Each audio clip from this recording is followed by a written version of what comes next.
Hey everybody, you are tuning in to the Canary Cry News Talk live stream pre-stream.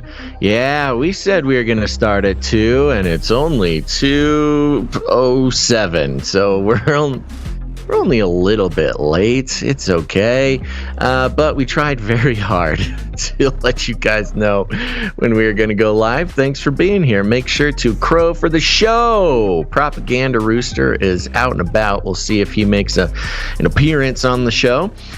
Great show for you today. Just a reminder, still time to produce this episode. You can go to CanaryCry. Where do you produce the episode at? CanaryCry.com/support to produce, or CanaryCry.support.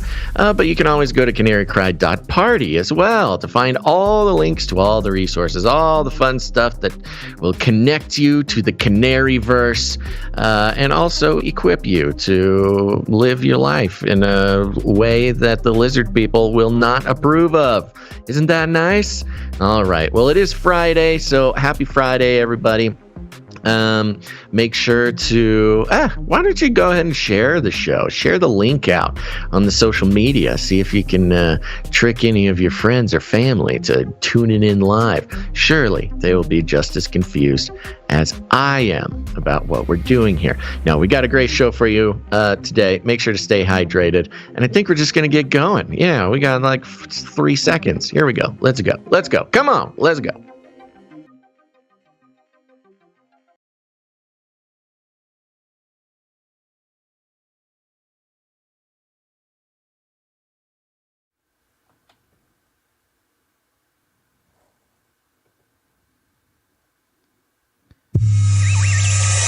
The world is getting crazier. People are acting more and more insane. The end of the world is tomorrow. Tomorrow. There's only one thing to do when the world is falling apart. Listen to Basil and Gonz as they discuss this week's news and events through the lens of Bible prophecy. You are listening to Canary Cry News Talk. You're listening to Canary Cry News Talk. Today is May 20th, 2022. We are live to tape here on episode 487. And today, Nuke Monkey. And signing on from Off the Grid, Razzle Dazzle. I'm your best buddy, Basil. And my name is Gonz, your favorite Asian provocateur for Christ, a.k.a. the Cabana Boy, here to serve you a podcast that brings you the best news, which is the gospel message of Jesus Christ, while reporting the egregious with a well-rounded, biblically grounded take on world events. And welcome to another show. I'm wearing a suit jacket today. It's official. It's official, Fancy baby. Man. We've got a fancy man alert, everybody. Yep.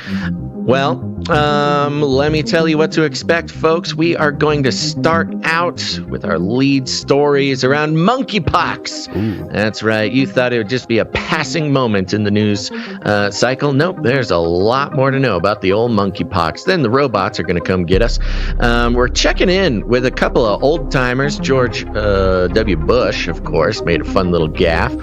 We'll comment on that. But Biden, again, being put on the front lines of danger. You'll hear all about that. Elon, there's always stuff about Elon, but this kind of is showing a wider range of just the consequences that Elon will have on all sorts of parts of our lives here. Some news on the Hunter Biden laptop story, how it fits in to Russia, Ukraine, the food crisis, and then at the end of the show, we'll be checking in with some developments on space.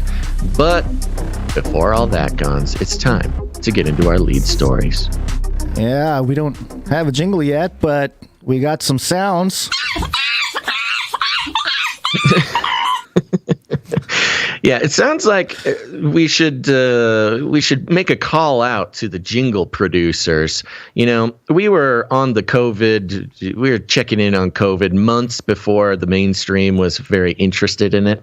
And it took us a long time to get a COVID jingle together. So I think we want to get ahead of the game and put together a monkeypox jingle, because something tells me this is going to be an ongoing situation. We'll start out here coming from Reuters. Hopefully I can get past this paywall. Yes, I can. Reuters.com headline, Who to hold emergency meeting. on monkeypox on Friday, -sources. Okay, so sources are letting us know today, perhaps even as we speak, there's an emergency meeting on monkeypox. Let's learn more. The World Health Organization is set to hold an emergency meeting to discuss monkeypox on Friday, according to sources close to the UN agency. Good. Yes. Don't name any names, journalists. We wouldn't want, to be able to verify anything. The committee due to meet is the Strategic and Technical Advisory Group on Infectious Hazards with Pandemic and Epidemic Potential.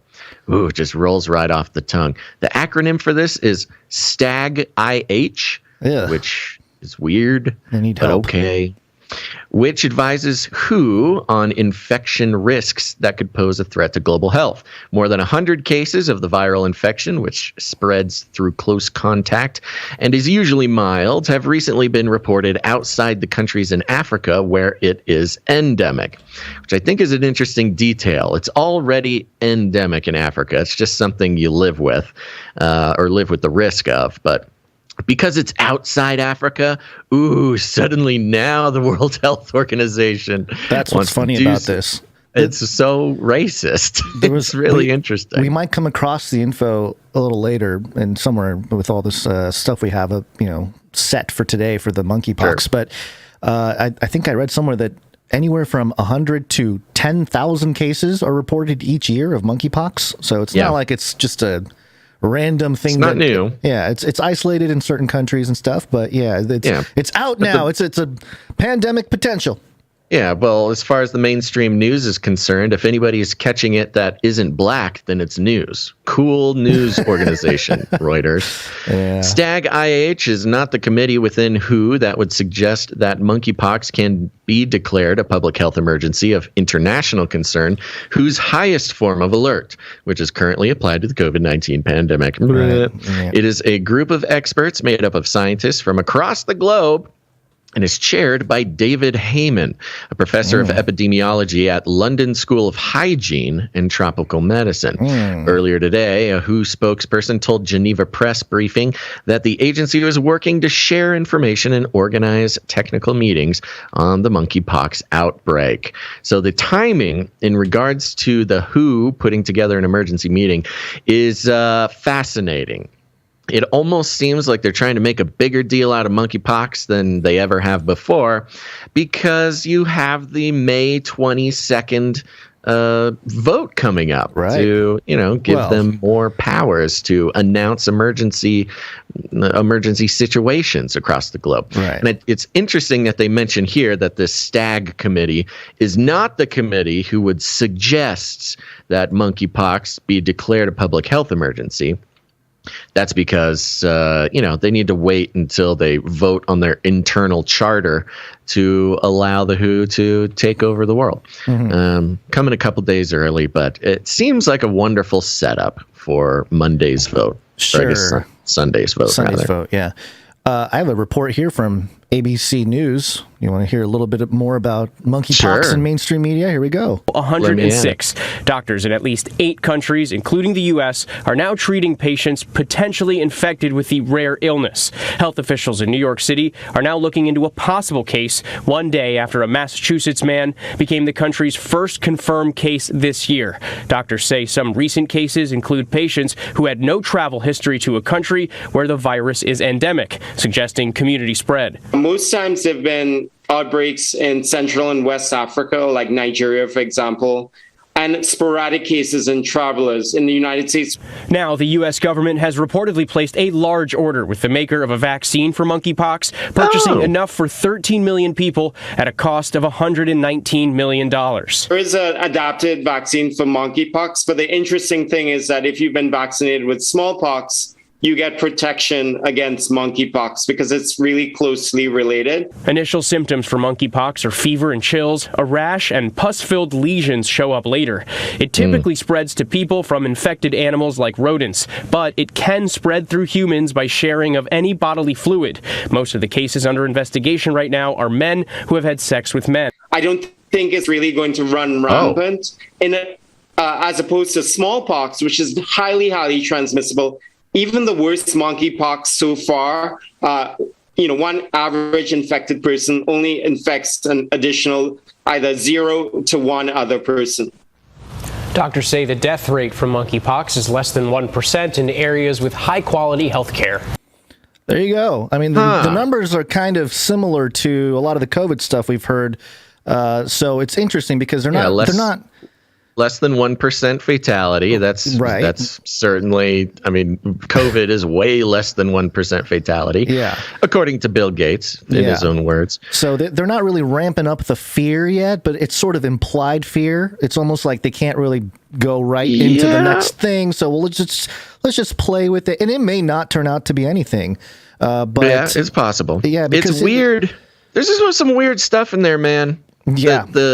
The connection to smallpox is very strange. Yes, because that was part of the conversation with the whole pandemic too. Was we got rid of smallpox with vaccines, and therefore yada yada yada. So that was part of. Bill Gates loves to talk about that. Yes. And then there was something about gay men. Yeah. So and how it spread. Kind of a throwback to the AIDS era. Yes, it appears that it spreads, and I think the ones that are being investigated now are from. Here we go. Let's go to the CDC. Let's just go straight to the source. Okay. The CDC here just updated their page on monkeypox, and in the overview section Good here. timing. Yeah. Actually, this morning, it was just a few hours ago they updated. And it says here, the scientists at the Center for Disease Control and Prevention are collaborating with the Massachusetts Department of Public Health to investigate a situation in which a U.S. resident tested positive for monkeypox on May 18th after returning to the U.S. from Canada. CDC is also tracking multiple... so fun? Yeah. May 18th, it was just our last episode where at the very end of the episode just said, oh yeah, breaking, somebody has monkeypox. And now it's just full-fledged corporate media, hysteria. It's almost like the COVID vaccine fallout, with the money fallout is causing them to switch to something else to keep that money coming in for a little while. Yeah, they just bought a bunch of vaccines. Just an opinion, Susan. CDC is also tracking multiple clusters of monkeypox that have been reported in early to mid-May in several countries that don't normally report monkeypox, including in Europe and North America. It's not clear how people in those clusters were exposed to monkeypox, but cases include people who self-identify as men who have sex with men. Straight out of the CDC. So wait, men, like they self-identify as men who have sex with men, like objective men. Seems like a very interesting detail. Why not say individuals who identify as men, sleeping with individuals who identify as men? Yeah, I'll just keep it really ambiguous. Apparently, it's kind of like a social justicey way of saying, like, cis men are the problem. Cis men will give you monkeypox, and if you're a trans man, you be careful because the cis men will get you. You're a biological woman, but if you self-identify as a man and you sleep with a biological man, look out. That's the problem. Look out. Again, just a weird thing to focus on in the CDC update here. Yeah, CDC is urging healthcare providers in the U.S. to be alert for patients who have rash illness consistent with monkeypox, regardless of whether they have travel or specific risk factors for monkeypox, and regardless of gender or sexual orientation.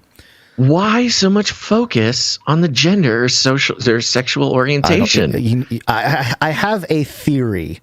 You could end that sentence. CDC is urging healthcare providers in the U.S. to be alert for patients who have rash illnesses consistent with monkeypox. You could end the sentence there. But why extend it out to be like, oh, whether they've traveled or they have risk factors or regardless of their gender or sexual orientation? It's just a really strange, man. It's very, very strange. I have a theory, and it's kind of a grander theory that's not unique to me or anything else. Anybody else? Really? Is it going to get us kicked off of YouTube? No. I think this is all part of the transhuman movement. The whole wax sheen thing and just the whole thing, along with the genetics of it all. We've tracked CRISPR recently, and any kind of medical emergency because of the sort of wokeness that's associated with it now, I can't think of any other reason other than rolling out some, as we go forward here, the marginalized being helped with science and brought back to par, so to speak, but also perhaps genetically sort of messed with, and they don't want those people to be marginalized in society or something. It's, I don't know. It just, to me, maybe I've read too much transhuman, works, and the people who have written about what we're going into.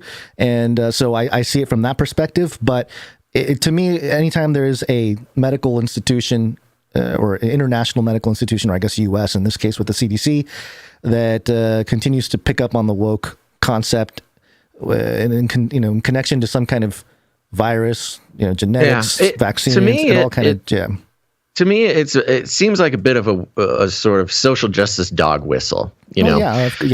And when you think about, because for instance, with COVID, nobody paid attention to COVID except for us for the first 2 months that it was detected. And partially because, we're kind of used to some weird disease in some far off country. Okay, who cares? Yeah, we were getting... Tell me when it's a problem. We were getting reports from the CDC about how certain types of beards and mustaches can get COVID, so shave your face. Yeah. That was later on, for sure. No, that was early. That was very early before everything... That was not December of 2019, though. True. I'm just saying, we started paying attention in 2019. Here, the point I'm trying to make is, I think adding in all the talk of the, sexual orientation, the gender stuff into the official first notifications of the monkeypox I think it's just a tactic to get people to pay attention. You're immediately priming the sort of, liberal people. So when you read about monkeypox, it's not just monkeypox. You're like, oh, the LGBTQ community is in danger. Attack. Yeah. We need to immediately pay attention to this. Just very strange. When you on the CDC website, when you touch the button, when you press the button on transmission, it says here, transmission of monkeypox virus occurs when a person comes into contact with the virus from an animal, human, or materials contaminated with the virus. And so, you just touch it. You touch someone who is unclean, and you then become unclean or whatever. Also talks about rodent poop and things like this. Nowhere in here does it say it's sexually transmitted. So it's kind of it says right here, human to human transmission is thought to occur primarily through large respiratory droplets. Again, thank you, COVID. We all know what that means. It's almost like they just updated the COVID page to monkeypox, but not everything got updated.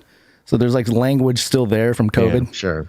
But there's mask talk right in there. Yeah, of large course. Respiratory droplets. Wear your mask so you don't get monkeypox. Nowhere in here says that it's a sexually transmitted disease. So why so much attention to the sexual transmission of some of the people? A little update as well. Wall Street Journal posted 4 hours ago, something like that.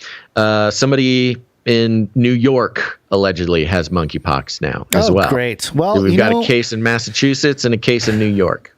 As the pattern goes, usually there is a drill or a simulation of some kind just a few months before they roll out the real thing.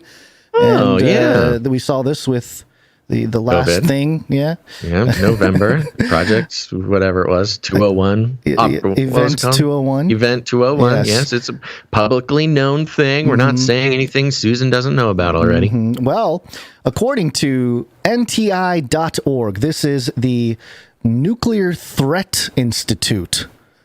Nuclear Threat Institute. Nuclear Threat Institute. Yeah. Great. Yeah. What could they possibly have to say about monkeypox? Which, by the way, this nuclear thing is a theme throughout this episode, just to keep in mind. Popping up in places that you wouldn't expect. Every segment. Yes. So the NTI, back on November 23rd, 2021, had a report titled Strengthening Global Systems to Prevent and Respond to High Consequence Biological Threats. Oh, good. Yeah. It's always November, huh? Yeah, it's just November. They're always Always running these germ games. Yeah, they got to do the ritual first, and then they got to roll out the schematics. Yeah. So it says here, exercise summary. I'm just going to go right to the point. Okay. Developed in consultation with technical and policy experts, the fictional exercise scenario portrayed a deadly global pandemic involving an unusual strain of monkeypox. Oh. Yes.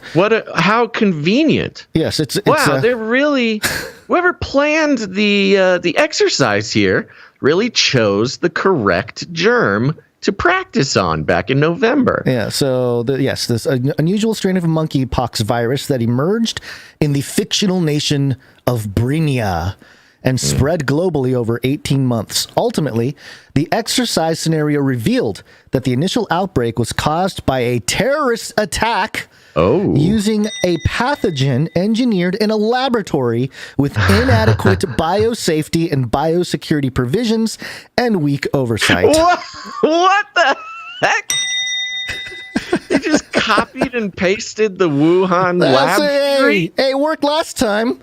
There's no, we're 1 for 1. There's no evidence to suggest that it will not work again. Wow. So they run an exercise, yes, much like Event 201 for COVID in the November of 2019. They run one last year on monkeypox, a disease that arguably nobody's really ever heard of. A normal person probably has not heard of monkeypox. Yeah, out here in the West, especially, it's probably not a concern. Yeah. Right. By the end of the exercise, but they frame the entire exercise around a copy and pasted version of the Wuhan lab leak theory. I love it. There's not really a lot of original ideas going on over there. So by the end of the exercise, the fictional pandemic resulted in more than 3 billion cases and 270 million fatalities worldwide. Oh, wow. Ooh, that's big numbers, man. So back to the whole the gender thing and all that. You've seen some of the photos that they show of the people that get affected by this. It's kind of like the bumpy the boils. Video, the boils. Yes, doesn't look nice. It reminds me of some of those people that are trying to look like lizards. You know what I'm talking about? Where they where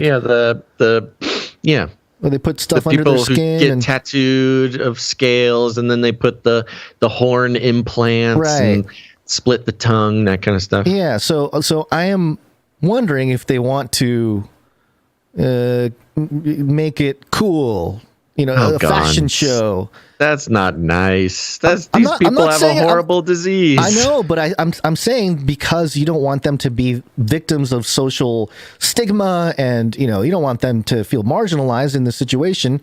So we got to prop them up. We got to put them on magazine covers and. Hey, I'm just looking at the pattern. I'm just, okay. Magic Johnson during, just keeping an eye on stuff. All right. So anyway, there you go. You got the NT or the NIT, basically laying out the playbook there, and they talk about COVID-19 and everything too. Back to the NTI.org, the war game that they played out on monkeypox in November. I mean, the timeline also. I mean, we're in May, so I guess what were we? We were about 2 months into the COVID pandemic in May of 2020. So they're about 2 months behind of the exact timeline. But their findings and recommendations in this study, I find, are interesting, again, in the context of the WHO vote going on Sunday, giving them sort of direct ability to call the shots. We've got here, this were the reports and findings and recommendation. Weak global detection, assessment, and warning of pandemic risk. The international community needs a more robust, transparent detection, evaluation, and early warning system that can rapidly communicate actionable information about the pandemic risks. This is one of the exact line items on the WHO gathering on Sunday. Right. We've got gaps in national level preparedness. National governments should improve preparedness by developing national level pandemic response plans built on a coherent system of triggers, in quotes, that prompt anticipatory action despite uncertainty and near-term cost. Despite near-term cost. That was the same attitude they took towards lockdown, and that's what we're living with now. In other words, on a no regrets basis. That is weird. How crazy is that? Yeah, that is insane because this is not scientific to try to impose certain sentiments around the actions. It's very strange. What they're talking about, exactly what they're talking about, is the ability to tell everybody to wear masks and lock down at any moment despite near-term costs on a no regrets basis. This is completely opposite of what the science has shown as far as lockdowns. Oh gosh, we're going to get kicked off YouTube. Gaps in biological research governance. Same thing. It's basically line by line. It's the exact things being discussed and voted on Basil, at the WHO Health Assembly. You don't think transhumanism has anything to do with biological research governance? I do. Okay. Yeah, I absolutely do. No, Good. I'm not saying no to your transhumanist theory here. Okay. I'm just more focused on, wow, how convenient. We're seeing the literal exact playbook that we saw with COVID now being played out with monkeypox. Yeah. Love it. Yeah. And just to round things out here, the BabylonBee headline. Oh, good. Yeah, good. Satire. This is open satire. If we didn't get kicked off YouTube before, now we got BabylonBee on. We were just reading the fake news, as you call it, right? This is open fake news, open source fake news. Okay, good. Fauci recommends stopping spread of monkeypox by covering eyes, ears, and mouth. That's very funny. I love how BabylonBee is already on this too. Oh, they're on it, I think that says a lot. Yeah. Well. Yeah. Well, we wanted them to succeed, and they have. Well, Gonz, it's an exciting day, and it's all because it's Friday. Oh, we're already there, huh? We're already there, man. I'm not ready for that. Okay, hold on. Let's. He's not ready for Friday. I'm not ready for Friday. Well, I guess just to round it out, just so you can get ready for Friday. Okay. We were going to keep an eye out on this, and I don't necessarily need to recommend that anybody else keeps an eye out for it, because surely it will be shoved down our throats, at least for the foreseeable future. And more particularly, I'm almost giddy to see how the mainstream corporate news media makes this primarily about LGBTQ plus rights. It'll be fascinating to watch. It's Friday. There you go. We can keep playing with the Friday thing. It's Friday. It's Friday. Gonna learn today. 'Cause it's Friday. You ain't got no job. And you ain't got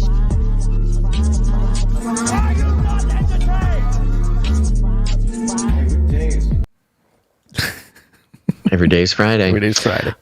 All right. Well, Gonz, you got any personal updates for anybody here? Oh, I did. I always think of something and then I forget because, the show takes over the life. Yeah. So it's. Well, I got something. Maybe it'll jog your memory. Okay. I saw Doctor Strange, Multiverse of Madness the other day. Oh, good. Did you, were your eyes pried open by little forks to make sure you get all the MK Ultra programming? Yeah, oh no, I volunteered. Oh, great. Yeah, it's wow. As a former fan of Doctor Strange as sort of a fictional character, they really pulled out all the stops for this one. Man, I could do a full breakdown, but it's not even worth it. I mean, they turned Doctor Strange from sort of delightful interdimensional wizard into just full-on necromancer and demon controller man. Wow. Okay. they really All pumped it up. Well, they really pumped it thank you for the summary. I don't really have to go see it then. It's just 2 hours of just seeing that unfold. Yeah, and of course, I mean, I'm going to give it away. Some spoilers here. Of course, those are spoilers already. It goes from, what he used to be, which was fairly benign, although, people could argue with me there, and that's fine. I don't need to do that. But he just went full on Demon King, like necromancer. The darkness. Yeah. Okay. Which Doctor caught me by surprise a little bit. Was not expecting that. I thought it was going to be a little bit more of like a fun multi-dimensional romp, but not quite. Oh, and at the very end, he pops a little secret that he earns his third eye. He gains some sort of power with a literal physical third eye. Okay. That sort of opens up at the end. And I thought to myself, okay, great. Yeah. Message received. But also, if any of the Marvel characters were going to already have knowledge of the third eye, I thought for sure Doctor Strange would have been the guy to have that information. But he seemed surprisingly surprised that the concept of a third eye existed. So there you go. I don't know. I'm trying to keep up with the Marvel thing because, of course, they love sending messages and giving little hints through all sorts of Hollywood material. But yeah, this one is not for you. If you no, there's so much more. Nope, that's it. Saw the movie. Save it for another thing. Spooky.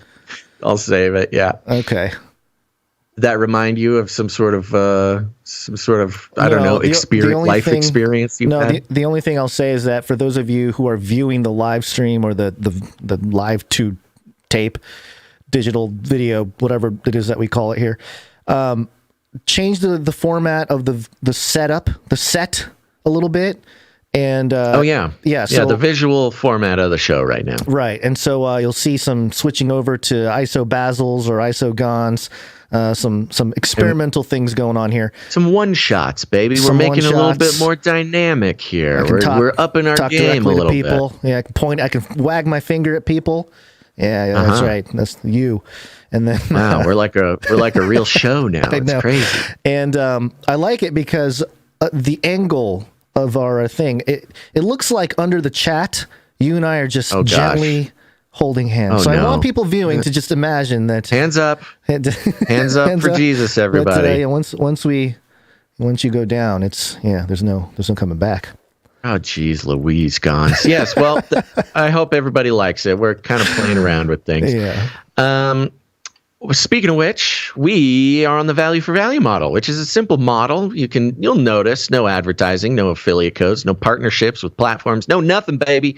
No corporate money whatsoever. And we like it that way because it means we have no corporate interests pulling the strings or, urging us to self-censor, with the exception of getting kicked off YouTube. I know. I'm really nervous that we're going to get kicked off or retroactively this one's going to get shut down or... We might just take this show down immediately after, because I'm just tired of getting kicked off. You can find it on Odyssey after the live broadcast, folks. But we're on the value for value model, which means we create value as often and as much as we can. And if you get value out of what we do, you can put value back in. It's the only way that it works. It's a revolutionary new concept in the economics of independent media, and it's the only way, we believe, to keep independent media truly independent. So if that's something that matters to you, brings value to your life, knowing that there are no corporate interests or strings sneaking around in your favorite podcast, then please consider becoming a producer. You can do that at CanaryCry.Radio.com/support. Oh, yes. CanaryCry.Radio.com/support. That's right. And we have a couple of executive producers to thank, Gonz. Executive producers. That's right. Our executive producers are people who get so much value out of the show that not only do they put value back in, but they single-handedly do a wonderful job of carrying the load for those of us who cannot support any individual episode. And here we go. I'm going to thank them right now, starting with our executive producer, Maureen M. Thank you, Maureen. Thank you very much. Appreciate executive producer, Maureen M. And then secondly, we have executive producer, Nicholas P. Nicholas P. Thank you. That's right. And we'll be reading notes and thanking them again later on in the show during our first break. But we love to give them props here at the top. Yeah. Wow. Where'd you find this?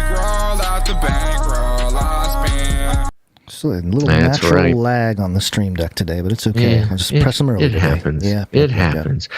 Speaking of pressing the buttons early, Gonz, I know you know what's coming, and you're getting ready. That trigger finger's itchy because Flippy's coming to town. Flippy update. Do you want fries with that?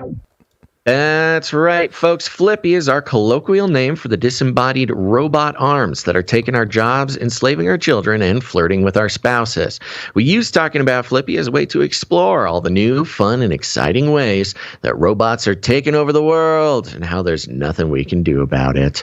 Today, the Flippy update is coming from Yahoo News, mirroring AFP, in the headline, Robot Hives in Israel, Kibbutz hope to keep bees buzzing. Robo-hives, Gonz. Ooh, the robo-hive mind, huh? Mm-hmm. So we're going to get they function. Okay. Yeah. I was going to say. No. Go ahead. I was going to say, we're going to see a little microcosm of what they're planning for us. Oh, there it is. Yeah. There it is, folks. A little pre-analysis so that you know, when you read it, it resonates, you know? Indeed. Yeah. They function as normal hives. Yeah. Robots, they're just like us. But apiaries built at a kibbutz in Israel's Galilee are decked out with high-tech artificial intelligence systems set to ensure longevity for these vital pollinators. Quote, there are 2 million bees here, said Shlomki Franken, as he walks into a 12 square meter container in kibbutz Beit Chaimek in northern Israel. Man, I'm probably messing up all of that, but forgive me. Dubbed Bee Home.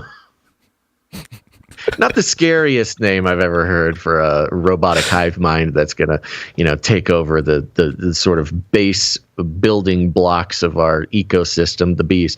But Bee Home, the project is the brainchild of an Israeli startup and houses up to 24 hives, explained Franken, clad in a hat and a veil to protect himself from the stings. Veil was an interesting word, I think, to use there, because, of course, he's in a beekeeper outfit, which has like the screen, which I've never heard as a veil. But when I read veil, my mind immediately went to Moses coming down from Mount Sinai and having to wear a veil. That's actually, that's where I got partially the Facelikethesun name comes from. Well, obviously, it's Jesus in the New Testament, but also in the Old Testament. Moses, exactly. His face was glowing. They had to put a bag on his head.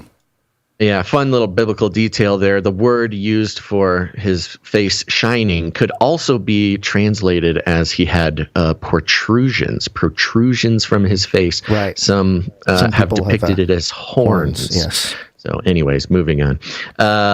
Clad in a hat and a veil to protect himself from stings, the 41-year-old told AFP that the hives feature a multi-purpose robot that does everything from monitor the bees to adjust the habitat and provide them with care. The robots care for the bees, Gonz. Watch out, beekeepers. You're next. You're going to be replaced. Startup BeeWise came up with the idea in an effort to reduce mortality rates in a species that has, in the past years, been seen sharp rates of decline due to environmental threats.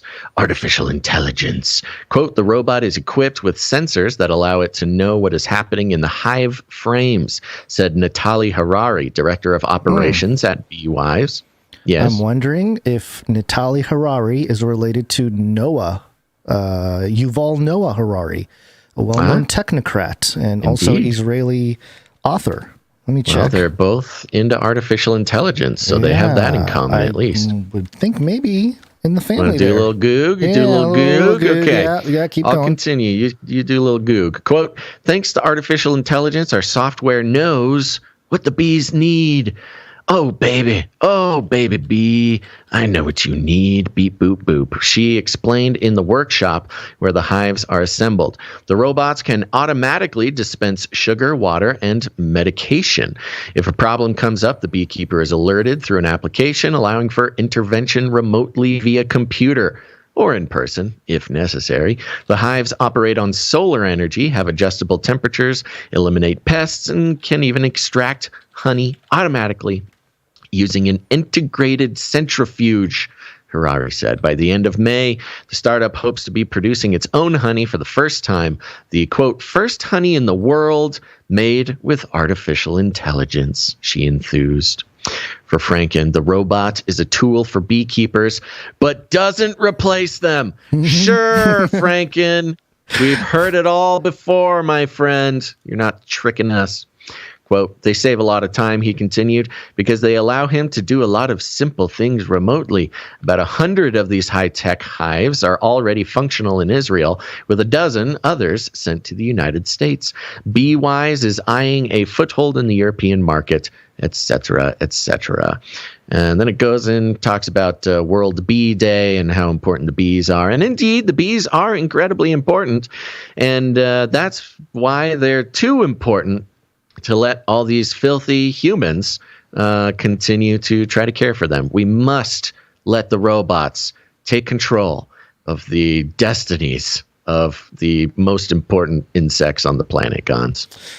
Well, again, I see it as sort of an analogy to what they're planning for the rest of us. You know, give them a little sugar, make sure they got some water, make sure they got their medicine, just, give it to them in doses they obviously can't handle themselves. Look at the obesity rate in America. That's a great point. It really is like a microcosm of how artificial intelligence and the technocratic infrastructure will deal with the hive mind of humanity. Rationing our food so we stay fit, so we can, power the AI. We got to get on those treadmills and medications automatically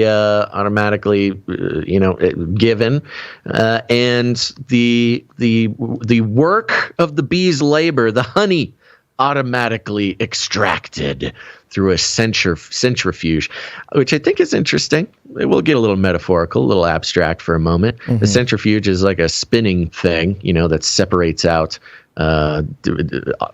material of different weights and buoyancies. Right. And if you consider the honey, perhaps the fruit of the labor of the bees, well, what is the fruit of the labor of humans? It's money. Money and energy? As I'd say energy, right? Energy is probably labor. Yeah, well, let me stick with money for now, for this metaphor. How do you extract money from, the drones of the human world? You spin them around, you confuse them, you put them through, I don't know, some sort of disaster, or have them tune into a news cycle that spins them around, keeps them dazed and confused, and makes it easier to extract their wealth through. Yeah. Cutting out. Fill in the rest of the vision there. I'm not finding in my quick little search here any connection between Yuval Noah Harari and Natalie Harari. Well, it could just be a common surname. I don't really know. Yeah. Or an uncommon surname shared by two totally separate individuals. Technocratic, but both happen to be technocratic elites from Israel. Just happens to be, But there you go. There's your Flippy update, folks. I do own a beehive out here on the compound. I have yet to strap on my veil and start, taking care of bees. There's no bees in it, but there is a hive. So okay, well, that's a start. I'm gonna do it the old-fashioned way. 1133. Uploading binary code. Execute order 666. Infiltrate humans with extreme kindness. Then exterminate all humans with prejudice. exterminate. Go to CanaryCry.Party. Find the live stream clips, email list, text notifications, street team posters, show notes, ways to connect with other Canarians, and how to become a producer. Welcome to CanaryCry.Party. It's the place you wanna be. So stay. Welcome to CanaryCry. Gameplay, CanaryCry.Party. That's right. And while you're at it, you'll see a link there for Ravel, which is a podcast I do with Dr. Christopher Ryan Gates. He's a PhD in biblical interpretation, and we are just having all sorts of fun conversations over there, exploring society, scripture, and scandal. This isn't your Sunday morning sermon podcast, but we do have tough conversations in good faith. And if that's something you're interested in, head on over to your favorite podcast player. Search for Ravel. There are 2 Ravel podcasts. The other one stole our name. Ours is the one with the cool logo and my name on it. Right now, we have an episode up just talking to a metaverse pastor, which is chock-a-block full of unsuspected twists and turns. And this Sunday, we are revisiting our Teen Study Bible study. We got a hold of the old Zondervan Teen Study Bible from 1993, which if you're a millennial and you grew up Christian, you will be extremely familiar with.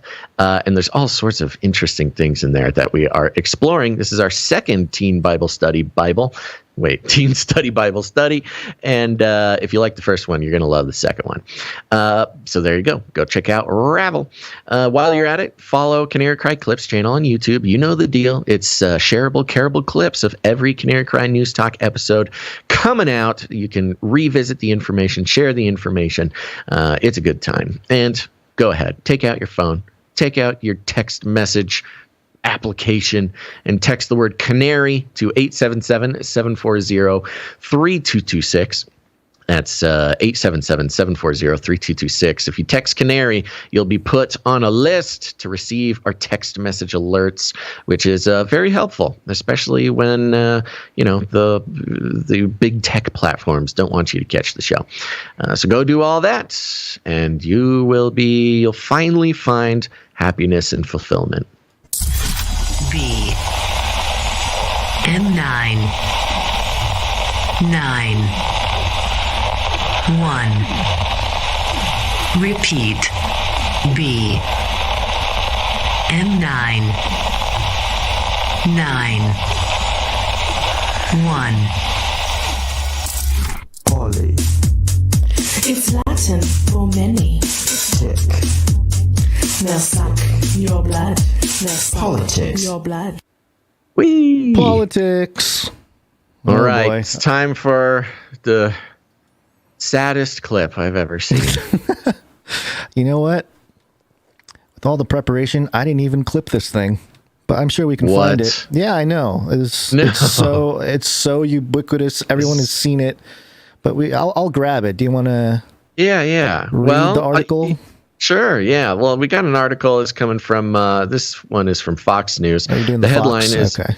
George W. Bush makes unfortunate Iraq gaffe when condemning Putin's Ukraine invasion.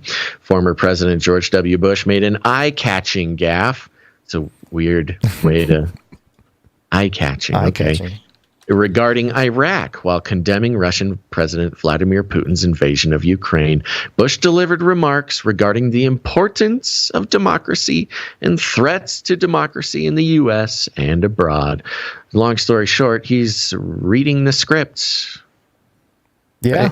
Friend of Michelle Obama and Ellen, sort of rejuvenated PR campaign throughout the pandemic. He is suddenly sort of the darling of the elite circles, and people seem to have been a little bit distracted from, war crimes, lies, just basic sort of lizard people behavior.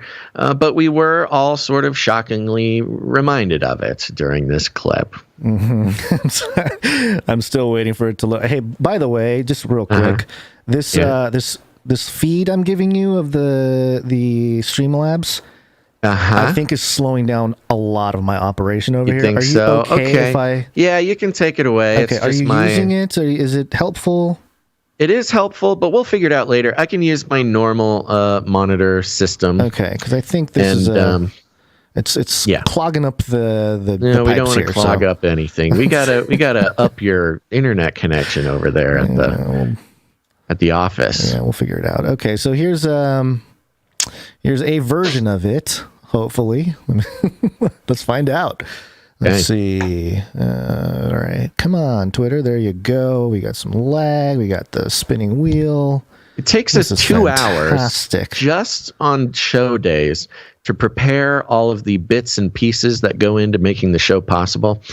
And sometimes things get left behind, folks. We're sorry. Okay, here we go. Come on, play. Do it. Rigged. Political opponents are imprisoned or otherwise eliminated from participating in the electoral process. The result is an absence of checks and balances in Russia and the decision of one man to launch a wholly unjustified and brutal invasion of Iraq. I mean, of Ukraine. Oops. Iraq. Anyway.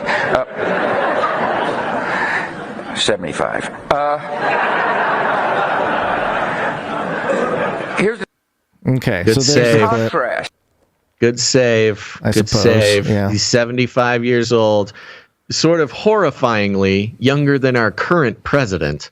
And this is By the type what, of 4 gaff. years? By almost 5 years. Oh, wow. Yeah.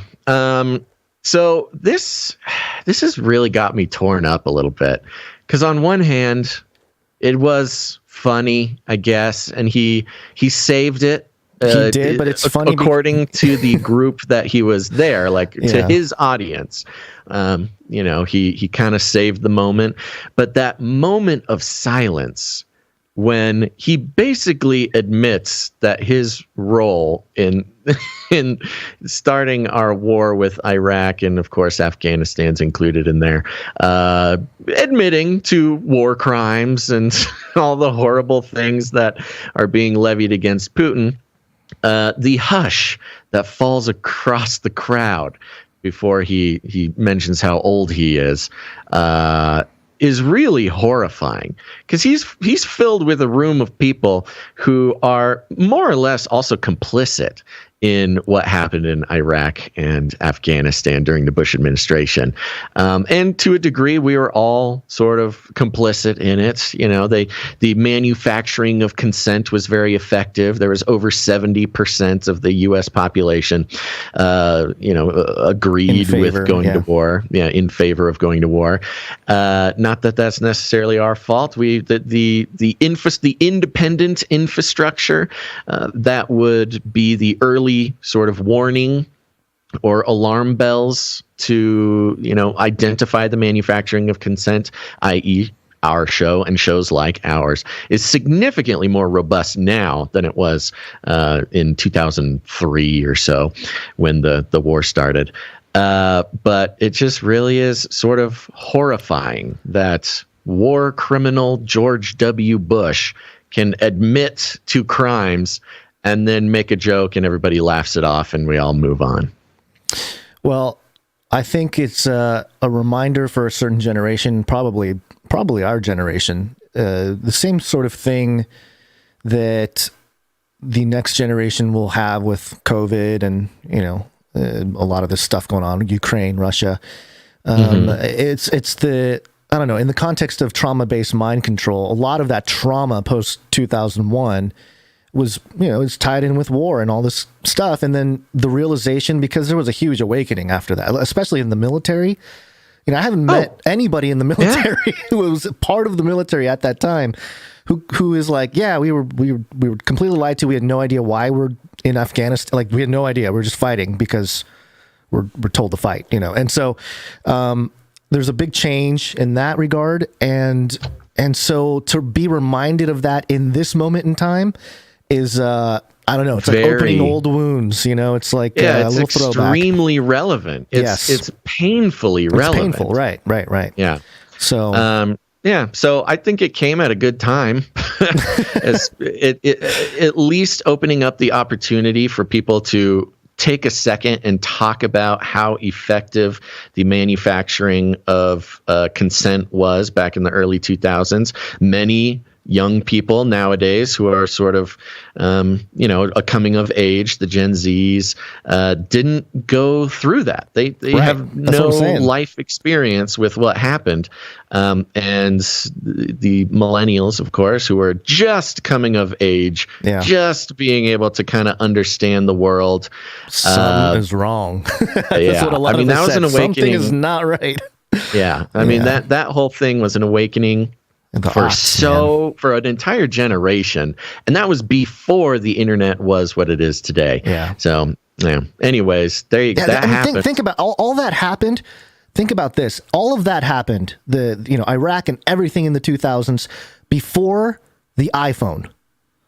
That's kind of mind-boggling now. But we didn't have iPhones, and we had blueberries or blackberries or whatever those things were called. But we didn't have access to the internet and all that kind of stuff the way we do now. In the same level. So it's just different in terms of how the information was being disseminated to the public. So very interesting to see. And to a degree, it wasn't. I mean, really, it was, the biggest example was Zeitgeist. That was kind of my first time coming into the conversation of something's off here. Alex Jones was one of the guys had been through the whole thing, was very, calling out the war. That was sort of his, sweetheart darling period where, he was getting popular. He was speaking against, what was happening at a more practical level. It was before sort of the revolutionary thing took place and all the craziness with Trump and all that. So it seemed more genuine at the time, but I don't know. Who knows, man?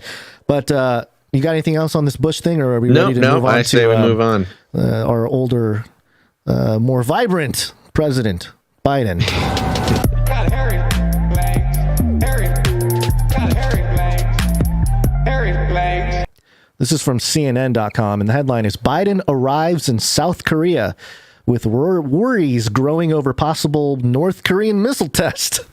Oh.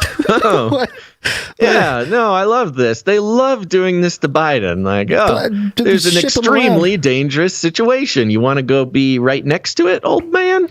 Hey, Corn Pop is a bad dude. He's going to be able to handle himself. It says here, you're right, by the way, that they put him, where was it, Poland, during the Ukraine thing, at the heart of it, of the crisis. Right. He's like, we're going during Poland. During the conversation of, Ukraine is 40 miles from Poland and some shells are accidentally going over into Poland. Yeah, let's just send the president over there. That'll be fine. And now that North Korea is testing missiles and putting out fun propaganda videos. Let's put Joe in South Korea, just right up against there. Put him within range of all these weapons we're so scared of. Seoul. That's what it is. They just love putting Biden within range. Well, he's got to remain close. He's like a beacon, they can't separate him too far, or else stuff starts beeping. And President Joe Biden arrived here in Seoul on a mission to reaffirm a key alliance at an uncertain moment in East Asia, punctuated by growing warnings from U.S. intelligence that North Korea may conduct a missile test during the president's visit. Yay. No, don't send the old man over there when a missile's going. Even as the war in Ukraine has preoccupied Washington and took up the first half of Biden's day before he departed for Asia, provocations from North Korea have intensified, and China continues flexing its economic and military might. Okay, so just throw in China there. Let's just add China to that, because yes, are you suggesting that China is some kind, or North Korea is some kind of proxy to China? Is that what they're saying? That must be what they're saying. Biden wants to show his top partners here he can focus both eastward and westward. Joe can go east, Joe can go west. I got two eyes. I can look in all directions. And that the United States has resources to help uphold democracy and sovereignty around the world. Quote, so much of the future of the world is going to be written here. in the Indo-Pacific in the next several decades, Biden said, reiterating his desire to continue focusing on Asia. That makes me uncomfortable. Quote, we're standing at an inflection point in history where the decisions we make today will have far-reaching impact on the world we're leaving to our children tomorrow, Biden said. That is how time works, Biden. That's with everything, isn't it? He was speaking at a Samsung plant making semiconductors, critical components for a myriad of products. The Biden administration has worked over the past months to alleviate a shortage of semiconductors that has hurt American manufacturing, including cars and trucks, in part because shipment of some Chinese-made components were stalled due to COVID-19. Okay, so is there anything else here? Let's see. Oh, there's a Putin blame here. Quote, Putin's brutal. An unprovoked war in Ukraine has further spotlighted the need to secure our critical supply chains so that our economy, our economic and our national security are not dependent on countries that don't share our values, Biden said, calling on the U.S. to step up its own chip production, aided by pending legislation in Congress. Earlier, Air Force One touched down at Osan Air Base, an American military installation outside the capital Seoul, after a lengthy journey from Washington. The stakes of Biden's trip have been ratcheted higher by the threat of a nuclear or missile test from North Korea. The prospect looms over Biden's stop in Seoul, where he plans to further tout economic partnership. Okay, they're just repeating stuff we now. got down here. U.S. intelligence assesses that North Korea may now be getting ready to fuel an intercontinental ballistic missile, one of the key final stages in preparing for a test launch, according to a U.S. official familiar with the latest information. A possible fueling of a missile would mean that North Korea could conduct a test launch while Biden is in South Korea. Once a missile is fueled, launch usually comes quickly due to the risk of leaving a missile full of thousands of pounds of fuel on a launcher. Biden and his... Wow. I don't think I ever... they give us is just... I don't know if I ever really thought about it before, but I guess you do need to fuel. No, you don't want that thing sitting there. Yeah, it's a good target. Especially, Biden and his aides have prepared contingencies should Pyongyang launch a long-range missile or conduct a seventh underground nuclear test. As U.S. officials have warned, American officials have briefed their allies on the various possibilities, and should a test proceed, Biden and his South Korean counterpart have made plans for how they would jointly demonstrate a show of resolve. Quote, we know what we will do to respond to them. We have communicated with not just our allies, but also with China. And this could cause the United States really to increase our fortitude in terms of defending our allies and cause adjustments to the way our military is postured in the region. National Security Advisor Jake Sullivan told reporters aboard Air Force One as Biden made his way to Asia. Now, we've explored the idea that North Korea, as it is sort of narrated to us, might not be the whole truth and nothing but the truth, meaning that it's sort of a rogue state that is allied with China, and they're wild. We'll never know what they're doing. In fact, there's a lot of evidence to sort of point to the fact that the CIA does indeed know what's going on in North Korea, and coincidences seem to happen that are beneficial to the agenda of the president. Yes. And one of these things, we know that we're just itching for a reason to purchase Taiwan, or I say that in a colloquial fashion. Others might say protect Taiwan or give them weapons or whatever under threat of China. And what would be more beneficial to the agenda of the American empire and its desire to lock down Taiwan for its semiconductor industry? Taiwan, the little island, supplies 50% of the world's semiconductors, and Biden visits a semiconductor facility in South Korea during a possible missile test and said, if you launch the missile, then we're going to move all of our military into the region. This would be incredibly beneficial for the long-term plan that we identified in regards to Taiwan and Ukraine, where Ukraine, is useful for lots of reasons, both militarily, strategically, as up against Russia, but also has a lot of resources that we would just love to get our grubby little hands on. And the same goes for Taiwan, and is similarly positioned right next to China. Excellent sort of strategic position. And we're just begging for a reason to get more involved in Taiwan without provoking China.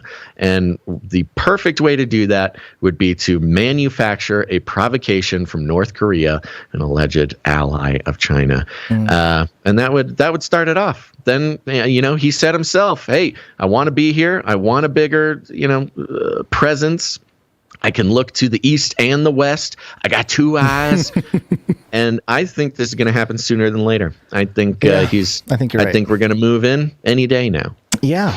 Well, very interesting. And you need the reasons. And it's just so obvious at this point that you got to have the things happening in the background to allow the president to do certain things. And so, set the stage. It'd be perfect. President Biden go in there, do his thing. The president, little USA, missile test. USA.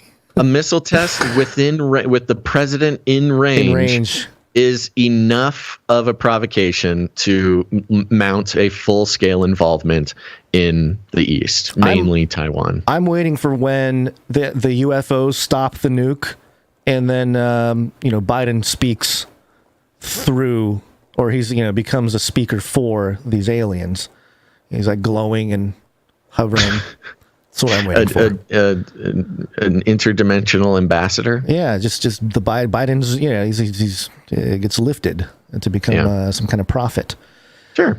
Well, the rest of the article goes on about him sharing his economic plans, which just reinforce the whole theory that I just gave you. Right. Okay. So speaking of these individuals being put on a pedestal here.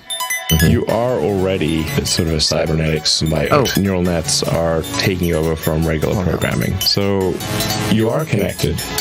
Paywalls. We did forget to mention, there was one more story from CNN. There was a headline, just so we're keeping up with it. There's more to deconstruct and analyze. We'll do that on Monday. But the headline, Senate passes bill to improve access to baby formula for families in need. Biden claiming to be taking action. He invokes look at that. Taking action in the West. Taking action in the arriving in the East. Sure. Getting things done. He invoked the Defense Production Act in order to boost baby formula manufacturing, and in an operation called Operation Fly Formula, which Fly Formula is sort of I don't. It's just so Biden is the Lord of the Flies. Lord of the Flies, the Fly Formula, where they are going to be using military transport planes to bring in formula from other countries to try to ease the burden. But Operation Fly Formula, this is sort of a Cronenbergian, strange way to put it. But okay. But the Biden administration has never been that good on PR and naming things. I mean, come on. Operation Warp Speed? Oh, that's a winner. Space Operation Force, Warp Fly Speed. Formula. Trump just leaned into the sci-fi terminology. Biden, that's all Biden has to do. He just lean in. It worked. Go. I mean, Dark Lord. Do like Doctor Strange, just embrace the dark. Everything he does starts turning into, Operation Multiverse of Madness. Yeah. I mean, the Biden administration named it the Disinformation Governance Board. Well, I guess, I think they do it to themselves. Bureaucratically sort of upsetting name for the Ministry of Truth. Yeah, but Trump would have just called it the Ministry of Truth and everybody would have been stoked. All right, that's enough. There's a little update. We'll give you more on Monday. Okay, I am running into a paywall problem here with this Forbes article. Forbes. Let me see what I can do here. It's for some reason my little archiver. Man, I'm having issues today. Yeah, I don't know, man. Well, that is weird that my setup is letting me in. Uh-oh.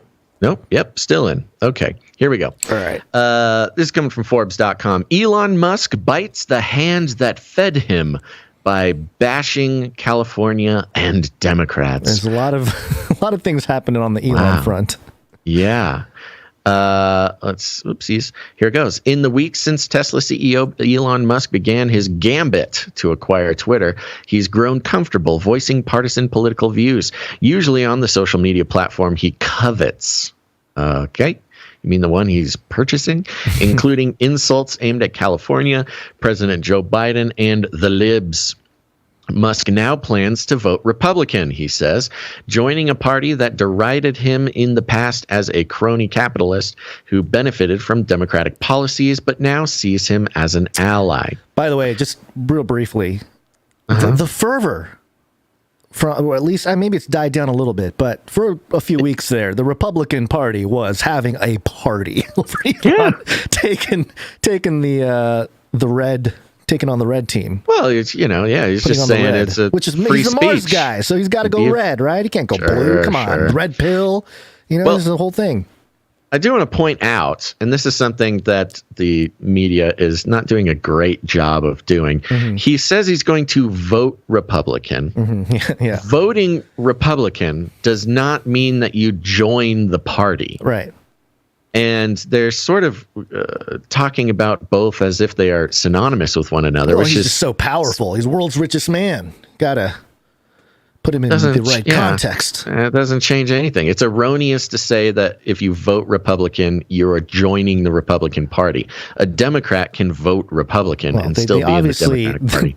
Anything negative, the mainstream is going to paint as... Or at least right now, they're trying to tie Republican to all kinds of stuff that's not Republican. Well, that's what I mean. Yes, it's like a very blurred thing. But that's what I'm saying. Yeah. They're doing the same thing that they did with Great Replacement Theory, which is tie the Great Replacement Theory to established mainstream Republicanism, right? In a very highly effective and widespread corporate news campaign. Took 24 hours, and now everybody's convinced of it. Right. They're doing the same thing with Musk. He's voting Republican, so therefore he is Republican. It's the same strategy. I'm just playing the other side with the whole take there, with the liberal kind of thinking of, well, he's not like officially a guy, but he's rich. He's so rich. Yeah. So he might as well be the guy. Well, the left is they are losing their grip on the billionaires is the problem. Mm-hmm. Well, and that's flowing. I've been thinking a lot about that recently. This whole kind of shift, the Great Reset, the move from Web 2 to Web 3. Web 2 is dominated by left, liberal, whatever. Web 3 might be dominated, quote unquote, by conservative, right sort of thinking. And there's good parts to that, but there's also some downside to that too. If you're going to be honest about implementing into some kind of technology-based world, how the internet works and that kind of thing. So, I don't know. I don't want to go off on a tangent too far, but it's been on my mind a lot. Sorry, I looked at something else. I think I may have missed the... No, it's okay. The crux there. People listening got it, but you got it's somebody okay. Email me. Give me a rundown of what he just said. We're operating on multiple levels here. So I was going to skip down and read the tweet there, just so we have some context. Which one?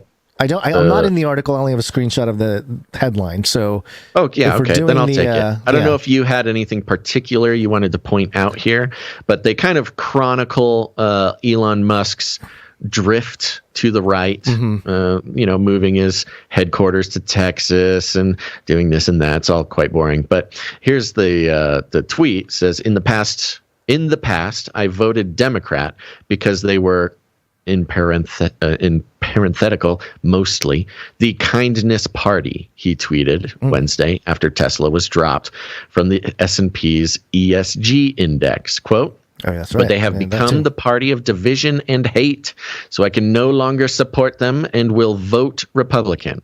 So that's what he said. And that does bring up another big piece of news, which was Tesla got dropped from the S&P's ESG index, which, again, was being misrepresented in a lot of articles, meaning he was dropped from the stock exchange altogether.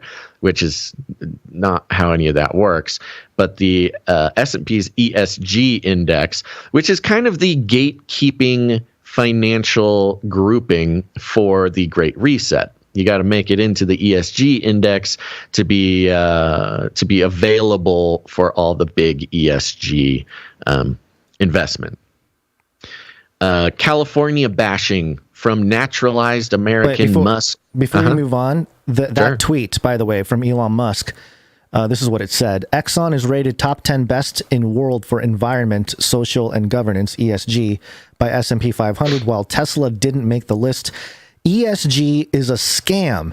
It has been weaponized by phony social justice warrior. Yeah, so sounds like he's been listening to the show. It's crazy. But these it does feel like a little bit of a hijack of this sentiment. He's doing what Trump did and exactly gobbling up a sentiment and running off of it. And remember what we said about Bezos in his fight with Biden was that the billionaires have significantly better data than the government does.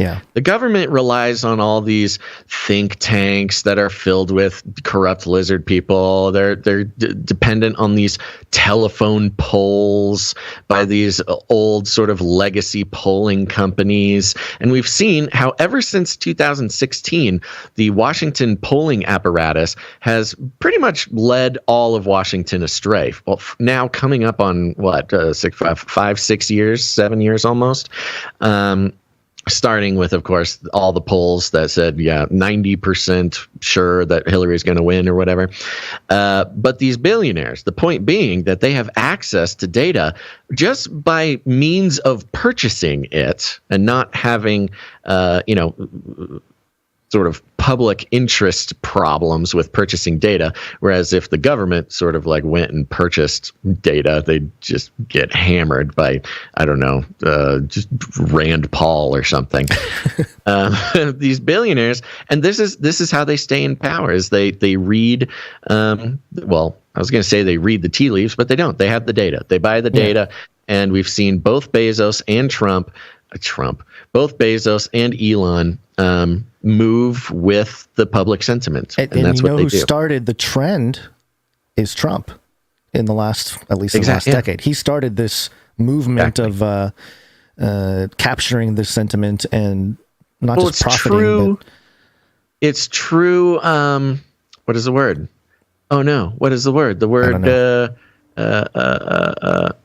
it was so demonized during the Trump era, the word where a politician just does whatever the people want. No, I can't believe it's gone. Help us, chat. Help me out, chat.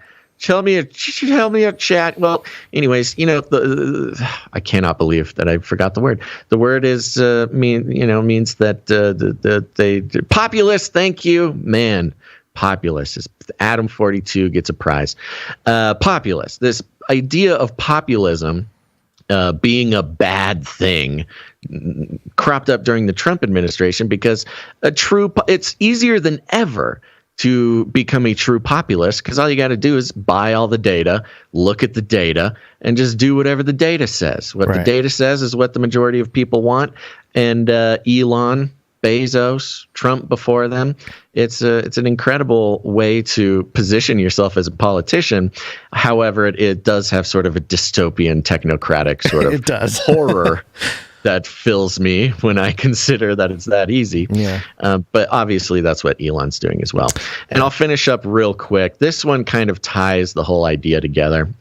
The billionaire's confirmation that he would invite former President Donald Trump back to Twitter after his ban for comments supporting the January 6th insurrection and lies about the 2020 election was cheered by some conservatives.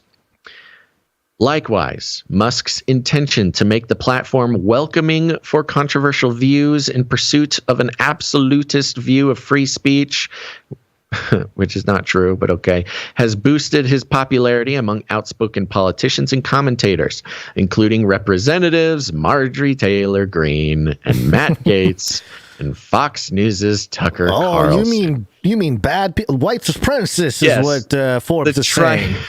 The trifecta of Republican demons. Supports Elon. So he's a bad man. He's gone to the dark side. Yeah, so it's in full swing. Is the long story short here. Elon is Republican, just like the Great Replacement Theory is in full swing. Then the ultimate proof is this story here from Business Insider. Indeed, the big news of the day. News of the day. Headline. 2 days, by the way, 2 days after he said he will vote Republican. A SpaceX flight attendant said Elon Musk exposed himself and propositioned her for sex, documents show. Of course, now that he's going to vote Republican, now the sex scandal comes out. The company paid $250,000 for her silence. Well, then how are we hearing about it then? Well, it's really interesting, actually. This is a fascinating... I hope we can just jam through this. Do you want to just jam through it? It's pretty long. I kind of have an idea of where we can jump around to get the details. Okay, yeah, go for it. You mind? Yeah, I don't want to take over the show, but it gets pretty graphic in there too. So just I'm gonna and I trust myself to censor the graphicness. I do not trust you, Gonz. Okay, all right. SpaceX, the aerospace firm founded by Elon Musk, the world's wealthiest man, paid a flight attendant $250,000 to settle a sexual misconduct claim against Musk in 2018, Insider has learned. The attendant worked as a member of the cabin crew on a contract basis for SpaceX's corporate jet fleet, which was a clarifying factor indeed, because when I read SpaceX flight attendant, I thought, wow, they have flight attendants on the rockets? Right, yeah. This is great. She accused Musk of exposing himself to her, rubbing her leg without consent. You can notice the pauses, folks, as I run the algorithms on keeping the show family friendly, and offering to buy her a horse in exchange for erotic massage, according to interviews and documents obtained by the Insider, which is already documents. Oh, you're going to love the documents. But offering to buy her a horse is such a hilarious detail. Now, let me be clear. Sexual harassment or assault or whatever is not funny. It's not funny. It's horrible. And it's an aspect of the fallen nature of man that is so difficult to comprehend in the frequency and horrific depth of which it takes place. Yes. Yeah, but you consider the fact that this is Elon Musk offering to buy a horse for a woman during a massage is there's something so quintessential about that. That I could not let it pass. The incident, which took place in 2016, is alleged in a declaration signed by a friend of the attendant and prepared in support of her claim. So a friend making the declaration. The details in this story are drawn from the declaration as well as other documents, including email correspondences and other records shared with Insider by the friend. Okay, so let me clarify. Is the friend the one who is issuing it, or is the friend just signed off on the attendant's prepared documents? Right. And you only learn this later, way later in the article. Okay. The friend is the one bringing this to the attention of the world. Right. To the media, yes. To the media. The woman who allegedly was propositioned by Musk is not the one doing it. She's under NDA, correct? She is under NDA, but that did not stop Stormy Daniels. That's true. So the friend who got the $250,000 is not even a part of this. This is all the victim. Yes, is not the one coming out with all this. With the story. The friend is the one doing all of it. According to the declaration, the attendant confided to the friend that after taking the flight attendant job, she was encouraged to get licensed as a masseuse so that she could give Musk massages. It was during one such massage in a private cabin on Musk's Gulfstream G650ER, she told the friend that Musk propositioned her. Now, this paragraph, it comes with it's got some like weird sort of sickening details in there. Again, that they do not clarify until later on in the article. Now, apparently so SpaceX, part of their sort of business model is they had masseuses for everybody to like keep everybody, it's Silicon Valley. You got ping pong tables, you got masseuses, you got free Cheez-Its big screen and the TV snack and bean bags to sit on while you code. To sit on. Yeah, exactly. This is kind of general. It's actually not that weird that SpaceX employed a lot of masseuses. And let's see here. When they said that after she took the flight attendant job, she was encouraged to get licensed as a masseuse so that she could give. No, by management. Okay. Of SpaceX encouraged her to get licensed as a masseuse so she could give massages on the plane. Right. Again, you have to sort of assume that they're not specifically for the purpose of sexual gratification. Right. It's part of the thing that part of the cultural part of the incentives. You drop conversation to be had about that. But so, management said, hey, you could basically there was an established pay raise that you get if you are also a masseuse. So they wouldn't have to pay for a separate masseuse to be on the planes. Right. It's just sort of company policy. I'm not saying it isn't weird, but I'm just saying it's kind of introduced in a weird way. After Insider contacted Musk for comment, he emailed to ask for more time to respond and said that there is a lot more to this story. Quote, if I were inclined to engage in sexual harassment, this is unlikely to be the first time in my entire 30-year career that it comes to light, he wrote, calling the story a politically motivated hit piece. Insider extended the deadline and reiterated the offer to Musk to comment on the claims. He did not respond.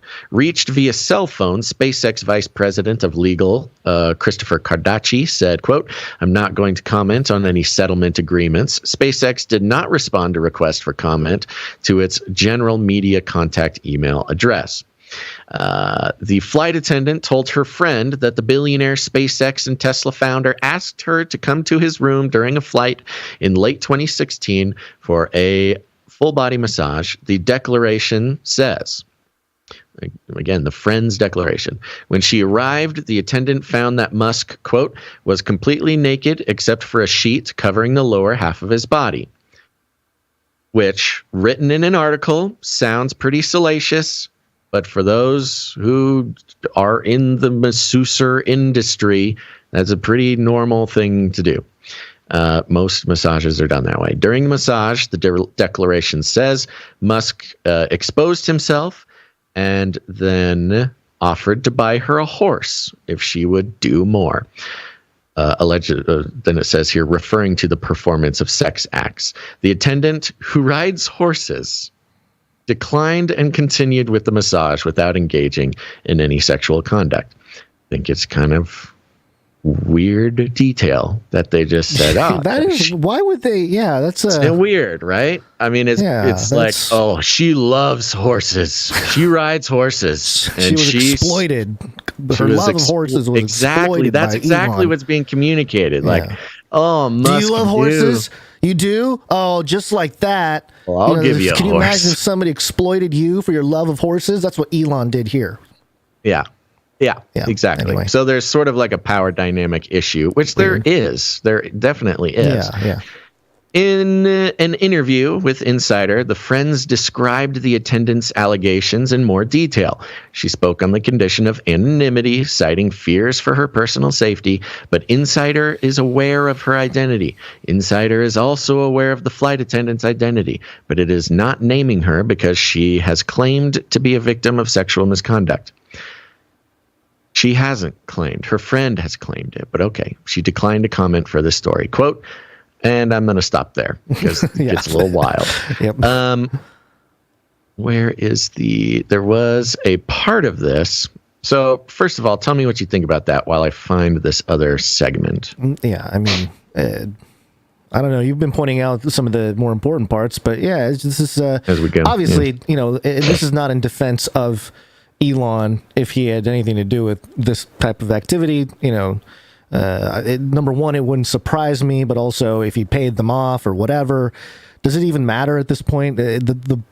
I think the takeaway at this point in time is that this came out as the hit piece for Elon because he's 2 days after saying he's going to vote Republican and really going in hard on ESG is evil and all that kind of stuff. Right. And which is an attack on the Great Reset, by the way. Saying ESG is BS is not just lashing out at the S&P. That is a direct attack. You have the richest man in the world tweeting a direct attack against the Great Reset, Klaus Schwab, the World Economic Forum. Of course there was going to be lashback against that. Right. And so the details don't, I mean, they matter, but they don't, you know what I mean? Like, they like by itself, this thing matters in terms of Elon's behavior, if it is true, but at the same time, is it even true? Like, we can't really, the takeaway is we can't tell if it's true. And with the timing of everything, it's hard to believe any of it. You know what I mean? But again, this isn't in defense of Elon or defense of it is not in the defense of Elon. Let's be clear. It is not in defense of Elon, and it's not even directly in an attack of the friend. Okay, it's not. Again, it's not the story.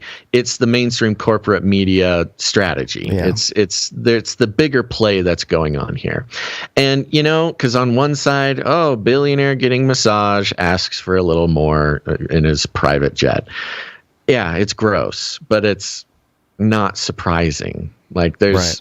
It's unfortunate and it's sick and it's fallen and it sucks that it's not uncommon and that it's not surprising. But the fact that the friend, not the actual person, the friend just who remains anonymous, by the way, who remains anonymous, just happens to have signed a declaration and come out and started talking about this 2 days after he said he was going to vote Republican and trash talked the World Economic Forum, et cetera, is too much coincidence, I guess. So what's there was something you said about the friend. What do they tell us here in this article? Yeah, I know. I was looking for it. There was this paragraph that they snuck in there about the friend. It was more or less. Okay, here we go. Here's a part of it.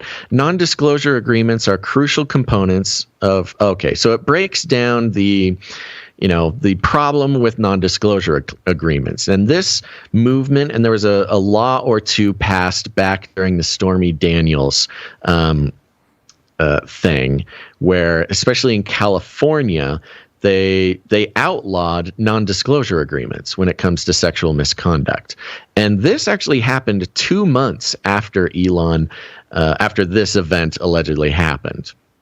And so there's kind of this this close call feeling to it that they are trying to kind of communicate or at least install in the operating system of the reader that, if this only happened 2 months later, then we would have known how horrible Elon was long ago. And they do it in a pretty good job of breaking down how the infrastructure, the system that allows for continued abuse by basically rich guys to pay off people that they harass, which does not exist anymore in California. But it's all about, this is power dynamic. He's rich, you pay him off, NBA, etc. If you kind of look at the string of our stories here in context, it's like Elon was sort of a darling of the left, and the whole part of the point of the Forbes article, we kind of got sidetracked from it, but part of the point was, the Democrats, it's the Democrats in California that made Tesla successful. It wasn't just Elon. The Democrats are to thank, and so and in that is this culture, the Silicon Valley culture. Of the kind of stuff that's now coming out as like, look at Elon's a bad person because he asked for a massage, when that's sort of built into that side of the aisle, so to speak, I guess. That's exactly the point. Yeah. I mean, it's the massage thing. And the problem is, like, the massage thing even harkens to Epstein.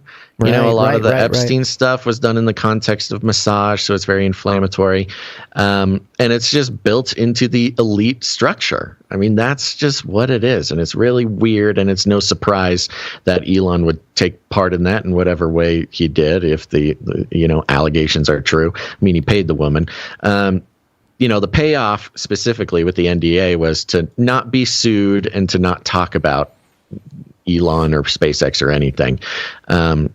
But the friend comes out, has a kind of a long set of quotes that just, she's looking out for her. She's looking out for the victim. Doesn't it say that she put it in jeopardy, like some of the... Yeah, so here's the quote. Quote, "If there were any way for her to come forward without putting herself at risk, without jeopardizing her life in any way, I believe she would," the friend of the attendant told Insider.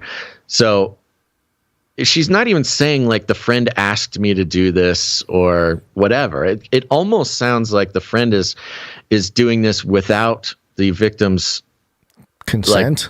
Consent. Yeah.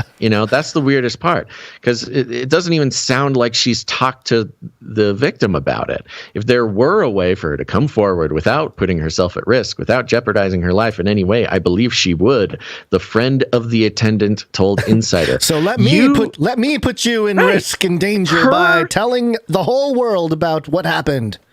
Exactly. That makes no sense. She is the one putting the victim at risk by doing this. The quote continues, "I hope she feels like I did the right thing." Okay, she obviously did not have the consent of the victim to do this. "I hope she feels I said the things that she didn't feel safe enough to say. I hope, she says." Wow. It's just strange, man. Yeah, that's weird. And the article ends with, "The friend told Insider that if anyone else was mistreated by Musk, she hopes they will publicly tell their story. If there are other victims," she said, quote, "I would like for them to come forward. I would like for the truth to be revealed." Okay, or what? Or you want, they might not do it, but do you want their friends to do it for them? Like, it's just so weird. The whole thing is so weird, with the friend basically seemingly doing this in some sort of, social justice warrior capacity without the permission of the victim. We saw this. Who else was? I forget. There's an Epstein example of this, where the problem was when it was the friend doing it, coming out and telling the story. There was sort of no legal recourse, and it just kind of only serves as a news story. And I think that's the problem. Right. There's nobody can sue here. Nobody can, go after Elon in a legal way. It is only and principally a news story for news sake, for the sabotage. Political purposes. Exactly. So anyways, that's way too much talking about that, but there you go. You had something about the ESG thing, right? Or we covered it. The ESG is a scam. It has been weaponized by phony social justice warriors. Elon saying that is a, again, as I mentioned earlier, feels like hijacking a sentiment. So right. And along with that, the S&P, ESG index specifically cited these types of misconduct claims as the reason for dropping him from the ESG index. Boy. It's all tied together, folks. But luckily, there's no ESG here. ESG? No way, Jose. It's all about the value for value. It's break time!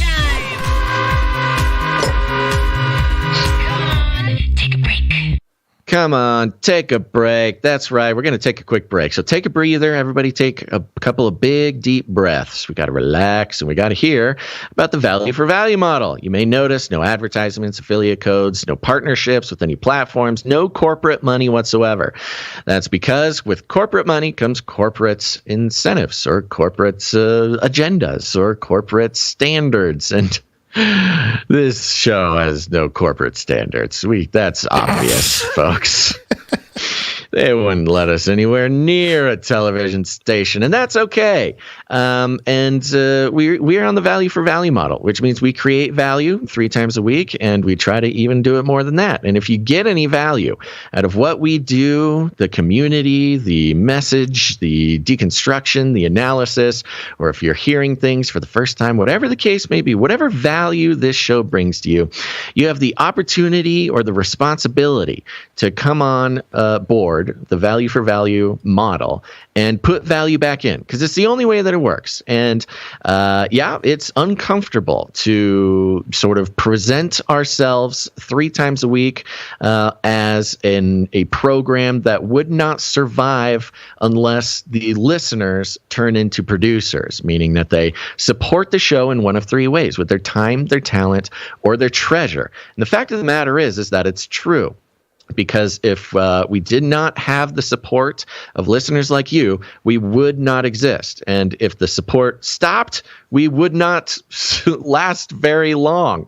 And it is an unstable way to do it. It is uncomfortable asking for the support of people every single show. But it is revolutionary in that you get to decide the value of the show.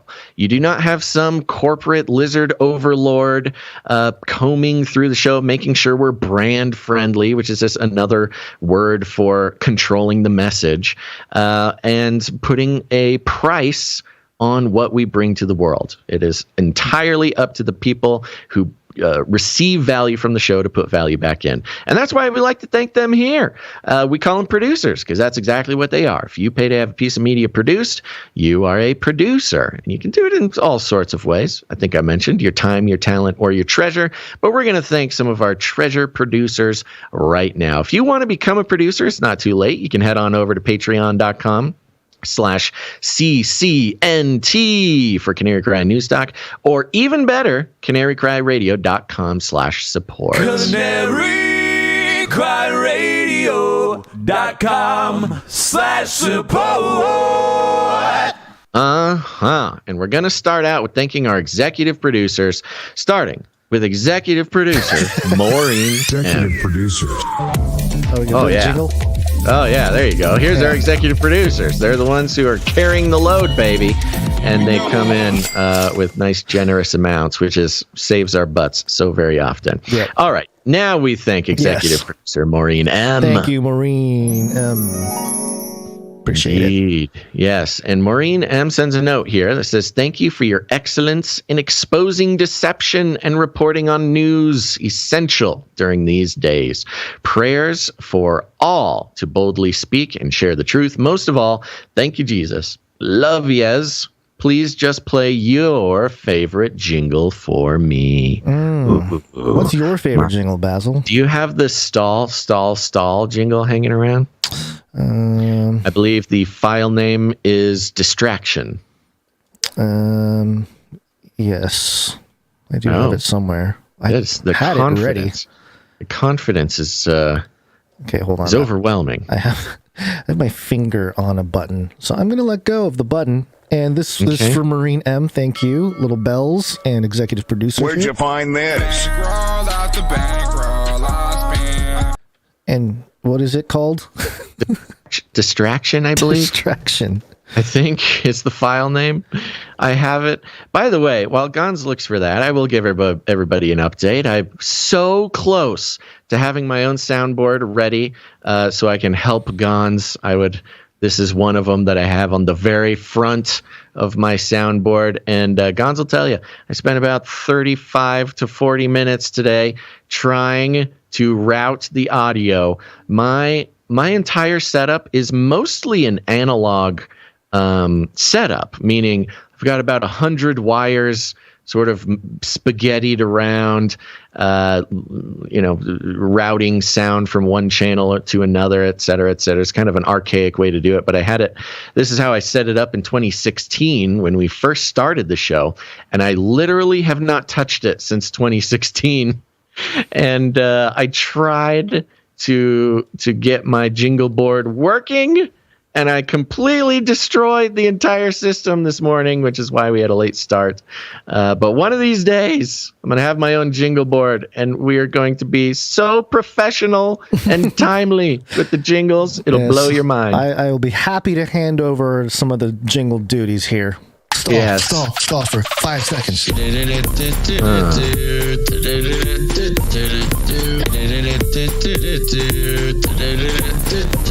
you go. There we go. I love that jingle so much. It slaps. Thank you very much, executive producer Maureen M. We got another executive producer, Gonz. Yep. That is executive producer Nicholas P. Nicholas P. Thank you very much. Indeed. Thank you very much. Executive producer Nicholas P. He's been producing on and off here recently, I believe. And Nicholas P. comes in with $133.33 plus fees. That's right. Thank you so much, Nicholas P., for your generosity. And thank you to both of our executive producers. Yeah. And I think that's it. No note from Nicholas P.? I did not see a note come in from Nicholas P. I could do a quick little double check because, it's always a shame to not get a note if they sent it. But, no, I'm not seeing a note. All right. Well, thank you very much. Appreciate it. Indeed. Supply drop?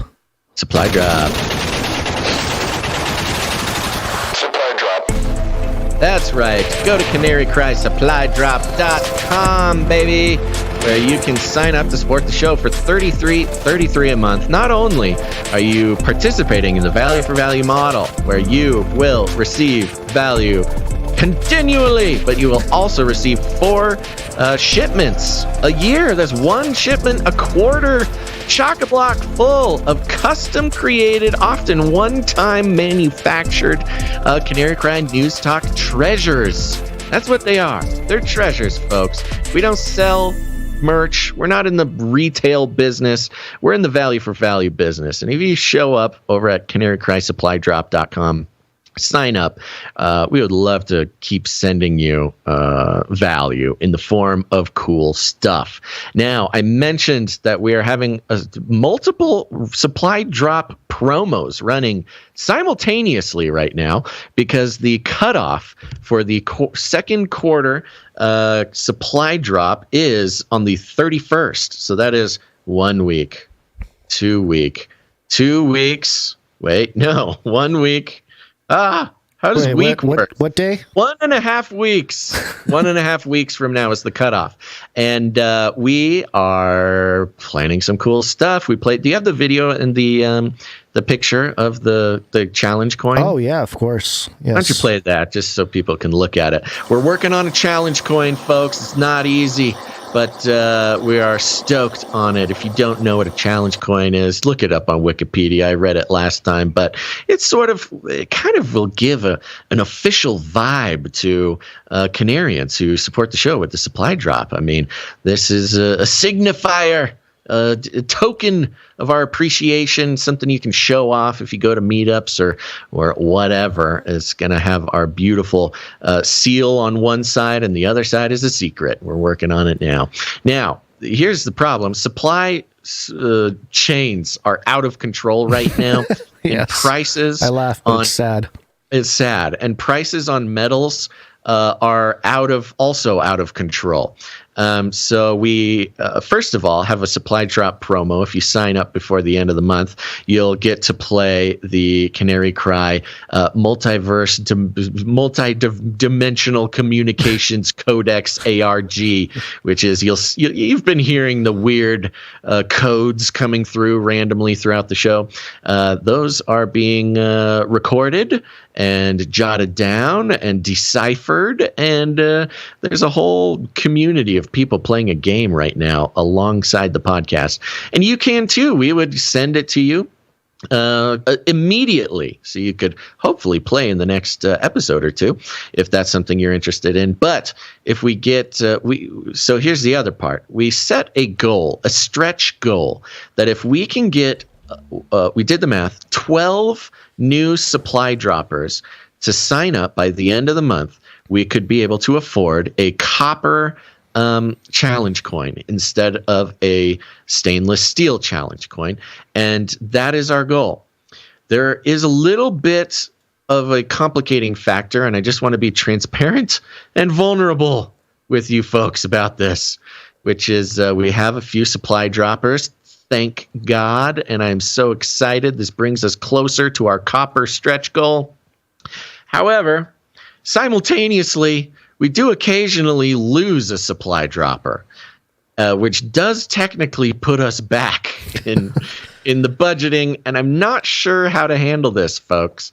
So I don't know. We're going to need to do a production meeting. If any producers out there want to speak into this problem, because it's great that people join, but if people leave, then it does set us back a little bit on that stretch goal. So I'm just being honest about that. We're trying to figure it out, but we're making progress, and that's what matters, because we have a few supply droppers signing in now, and let's thank them, Gonz. Yeah, let's do it. We got a new supply dropper named Laura S. Thank you very much, Laura S. We also have a new supply dropper, Ivan L. Ivan L. Thank you. Ooh. And we have another supply dropper coming in on the Patreon, Kicking It Edwards. Kicking It Edwards. All right. Sounds like a TV show or something. Yeah, or like a cool ska band. So there you go. In theory, that would bring us already 1/4 of the way towards our stretch goal. So let's just say that. We'll just say that that's the case, and we'll figure out the math later on in the month, I think. Okay. But regardless, they are going to enjoy the second quarter shipment of producer-created, artist-designed, made in America, Canary Cry News Talk stuff. I'm excited about this one. Waiting for supply drop.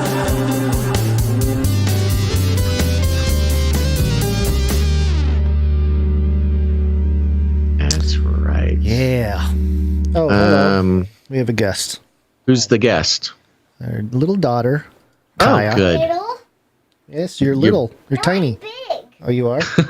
Okay, yeah, she's getting bigger. It's a family show, folks. Yeah. Okay, well, I'm ready to thank some more people. Are you? Yes, as much as I will be with a little distraction. Yes. Yes, take it. Well, we've got a few. This is an interesting day because we had very few producers to read here. We've had some come in during the show that I'm going to attempt to read. Okay. In the order, they're not on our document, so I'm going to have to do it. I'm gonna be raw dogging it. But first, I'm starting with producer Morv, who's on a 93 episode streak. Family friendly. What number? What number? Streakalicious, man. Oh, yeah! Thank you so much.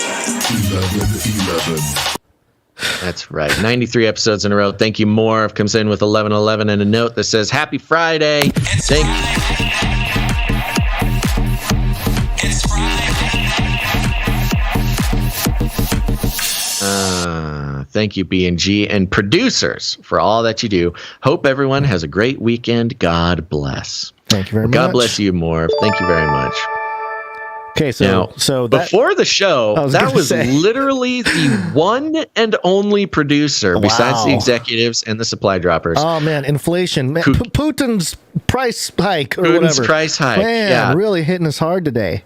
Is the one producer that came in over the 777 amount, but we have a few that came in during the show. I'm going to try to get it all right. Okay, and I hope I don't mess anything up. All right. So here we go. I will add it into the doc if you would like me to as we go. Okay. Yes, if you could, please. Yeah, starting with Malik W. Malik W. Thank you. Malik W is back. Thank you very much, Malik. Comes in with a nice round number, so we don't read the number on the nice round numbers. Okay. The streaks are going to be the hard part here. Yeah. We have Sir JC, Night of the Techno Squatch, coming in. JC. And, of course, Sir JC comes in with the 1001. 1001. 1001. Amen. And it's funny. He is definitely on a streak, but I told you about the our issue with we had a document problem emergency yesterday. Here it is, 105 episodes in a row for Sir JC.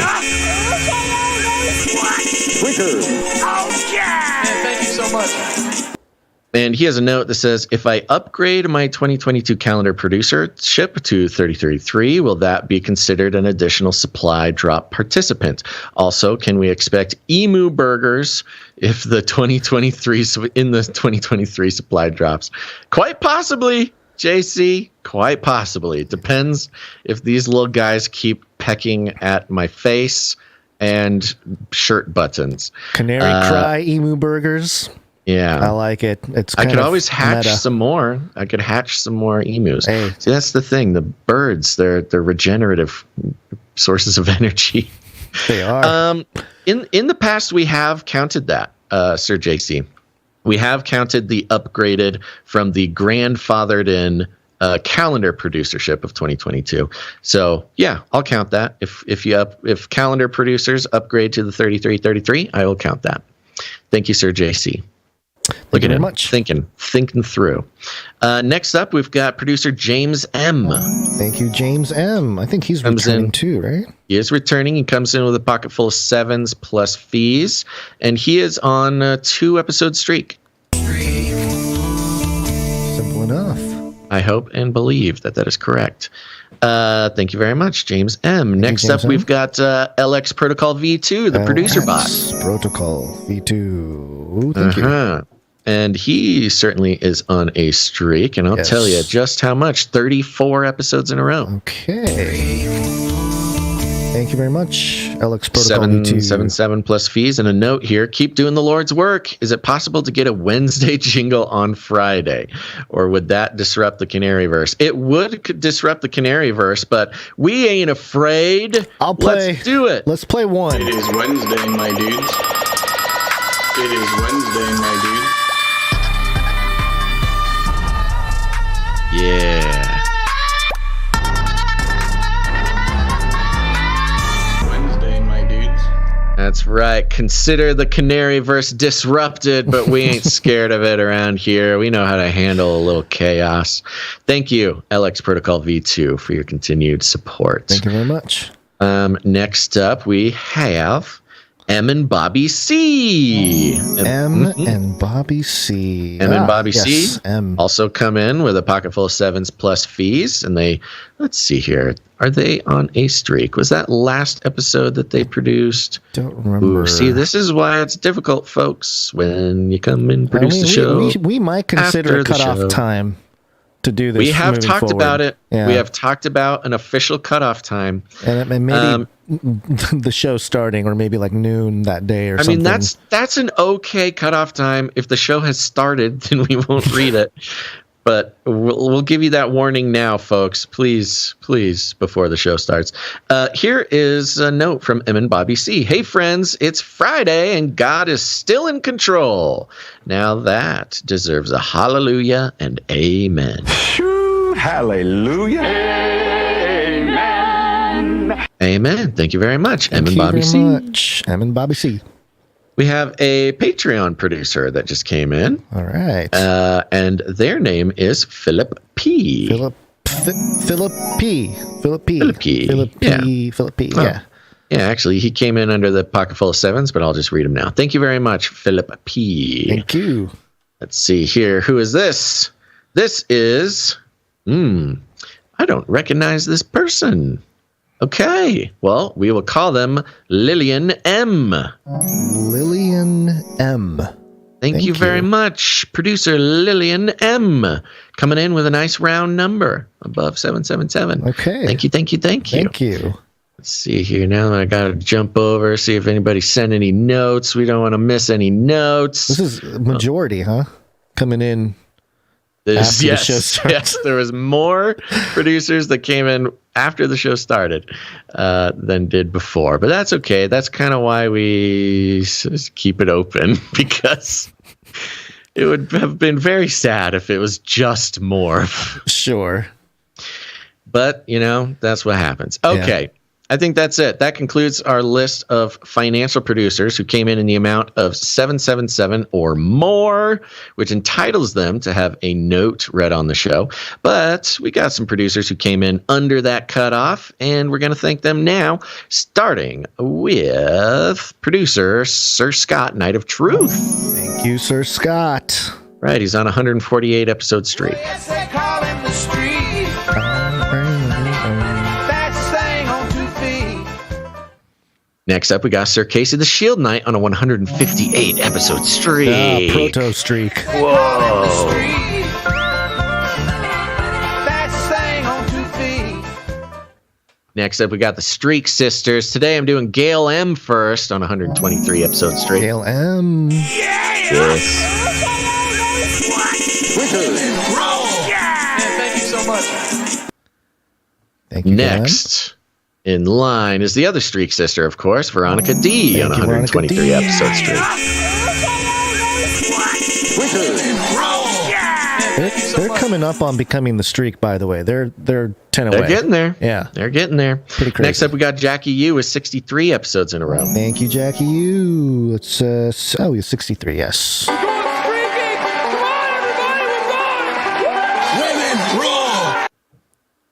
Next up, we got Runk Smash on a 4-episode streak, and I would like to make a request. Okay. Can we play Streakalicious for Runk Smash? Streakalicious. This is the new thing you told me to have ready, and I don't have ready. No, I do have ready. Oh yeah, Streakalicious. Yeah, okay. you know. What is what's the occasion? Why does he get the special jingle? Well, you know, Runk Smash, he's kind of a funky guy. He's always sort of purposefully resetting his streak because he's a unique, eccentric billionaire.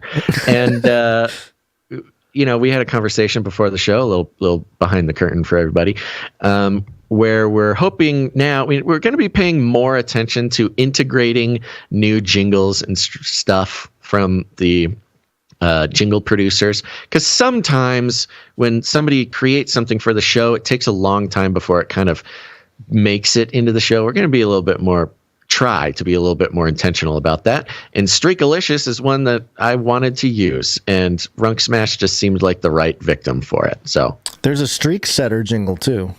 There is. Do you want to hear it? And so that's another one. Yeah, sure. Yeah. See?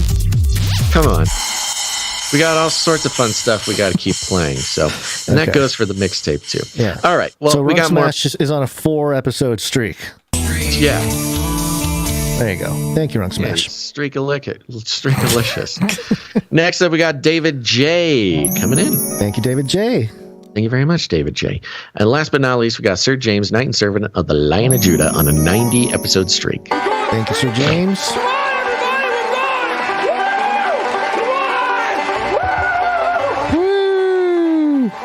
Now, I noticed you didn't write down the streaks of everybody while we were doing that. Because I'm going to need to see those for next episode. Pressing buttons. You got buttons to press, I know. All right, that concludes our list of financial producers. Thank you, everybody, so much for making this show possible. We cannot do it without you. And that continues to be the truth into the future. Thank you for your patronage. Shut up and take my money. Thank you for your patronage. Thank you for your patronage. Thank you. Thank you. Thank you for your patronage. Please leave a message after the tone. At the tone, please record your message. Leave a message. Beep. Message. Go to CanaryCry.Newstalk.com. You'll see a green tab on the bottom or the right-hand side. Click on that. Another button will appear. You can click on that button, and you can leave us a message. You're giving us permission to play this message, but it's not guaranteed. Do we have any messages, Gonz? Yeah, we have one from Rochelle today. Oh. Happy Friday. Revelation 1:6. He has made us a kingdom of priests for God his Father. All glory and power to him forever and ever. Amen. Amen. Let's act like it, people. Light up my life. strip me of strife. God is my guide, my demons will hide. His blood has saved me, broken, bruised on a tree. The perfect Son came down, now he has earned his crown. Light up my life, make me your wife. For us you have died, perfection abide. His blood was the key, for him I live on my knee. The remnant hears the sound, they put on their white gown. Light up my life, sometimes the truth is a knife. As our worlds collide, bury my pride. You've made the blind see, what will be, will be.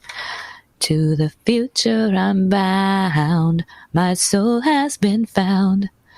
Light up my life. There it is. Very nice. Thank you very much, Rochelle. Appreciate that. Did Rochelle somehow hack the voice messaging system to do such a wonderful job of fitting an entire song in there? I don't know, but it was exactly a minute 30. Wow, she nailed it. Yeah. Thank you very much, Rochelle. Yeah, appreciate it. Thank you. Okay. Any other ones? That's it. That's all we got. Okay. Yeah. Well, let's check out some reviews real quick. Oh, that's right. Yeah, baby. Yeah, okay. That's the thing, folks. Got a few reviews to read here because we did it, Gonz. We did it. We got 5 or more reviews this week, and that means that so many more people are going to find the show because of the robots, man, using those algorithms to spread the truth. Woo! But on top of that, you've made me so very happy, everybody, and that means I'm going to go ooh.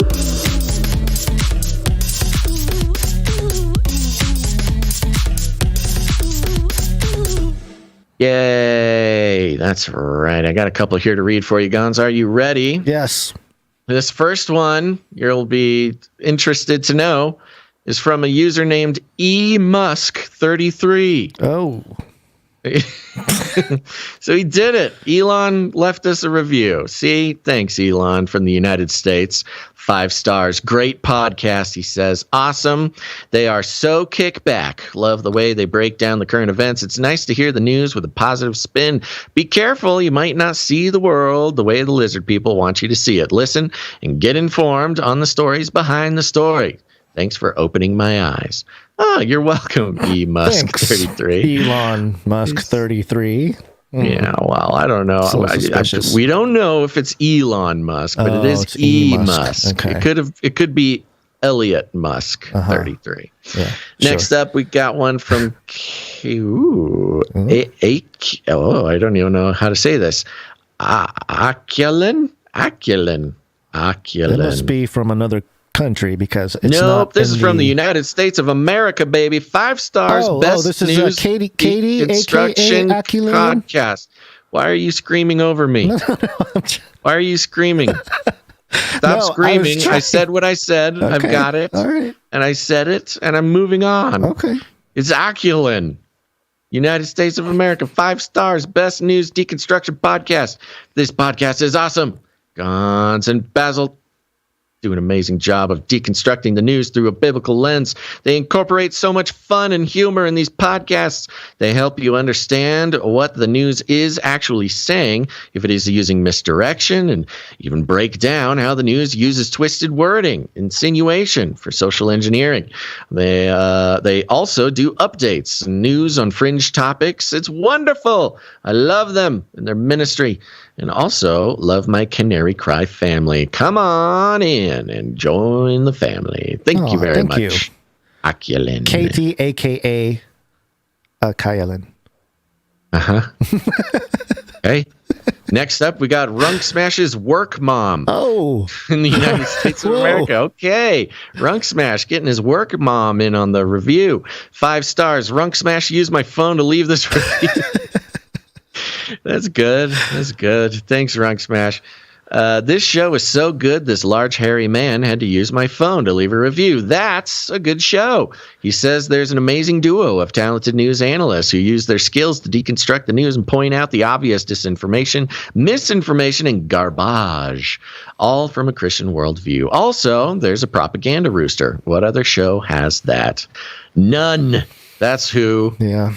Thank you. This is a great way to spread the show. Just ask your friend or your work mom whether if you could just use their phone real quick to leave a review. And they say, no. And you say, please, it's really important to me. And they say, okay, what show? And you say, you wouldn't get it. They say, no, really, I really want to know. No, it's okay. It's weird. You wouldn't like it. They say, no, hey, if you want to leave a review on my phone, tell me what show it is. And you go, okay. Oh, see, it's a little bit of reverse psychiatry, folks. Reverse psychiatry? Not psychology, reverse psychiatry. Yeah. Okay. Yeah, there's drugs involved. I was going to say, some pharmakia involved there. Yeah. And then, see, now they're interested. Boom. There you go. Thank you. Go leave. So I'll be reading a few more reviews later on in the show. Readings and reviews are super important to us. We have no control over it. It is only something that you, the listeners, can do, and that is leave us 5 or more ratings or reviews every single week, which activates the algorithms, and a ton more people find the show every week when we can do that. And that's why I get so excited. But, if we don't do that, I'll let Gonz's grumpy uncle explain ugly, it. horrible person. You must leave review on iTunes. And if you do not, you are ugly, horrible person. You bring shame to family. Ugly, horrible person. Oh, no. Somebody was insinuating that if they leave a review, we would give them a horse. Okay. No. All right, there you go. Here's the thing, Gonz. We pretty much anything that's going to get us kicked off of YouTube, we've already said on this show. So you want to just go? You want to just run through it? Let the YouTubers stay where they are? Let's do it. Yeah, they were very happy about us doing the full show on YouTube last time, and very interesting because, don't get used to it because we're going to pull this one probably. Yeah, it's either we pull it or Susan pulls it. Let's do it. Let's wake on up. Okay, wake up time. Wake up time. Yes, it's wake up time. Hey, yo, wake up. And we're gonna do a little. We don't have a Hunter Biden jingle, I don't think, but we got the hairy legs. Got hairy legs. Got hairy legs. The son of Hairy Legs. This is Hairy Legs Jr. Yes. Yeah. And oh no, why do I keep running into problems today? I don't know. What problem are you running into on NBC News? Ad stuff. You Ads. can support journalism with ad blockers. Turn off or not support. NBC is shaming you for dodging their ads. Yeah, it's all right. Okay, this is NBC News. The headline here. Analysis of Hunter Biden. I'm going to try it again. Analysis of Hunter Biden's hard drive shows his firm took about $11 million from 2013 to 2018. Spent it fast.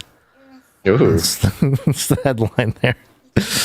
And come on, website, cooperate with me here. It's trying to play a video, which I don't want. He spent it as fast as he could snort it, I think. From 2013 to 2018, Hunter Biden and his company brought in about $11 million via his roles as an attorney and a board member with a Ukrainian firm accused of bribery and his work with a Chinese businessman now accused of fraud, according to an NBC News analysis of a copy of Biden's hard drive and iCloud account and documents released by Republicans on 2 Senate committees. Oh, released by Republicans. Yeah, and imagine that. NBC News doing analysis of the copy of Biden's hard drive directly. What is this? Some actual journalism going on at NBC over here? What's Can you believe it?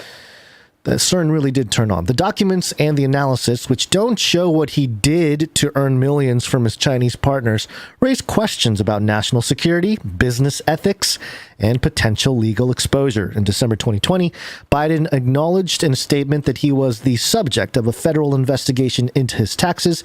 NBC News was first to report that an ex-business partner had warned Biden he should amend his tax return to disclose $400,000 in income from the Ukrainian firm Burisma.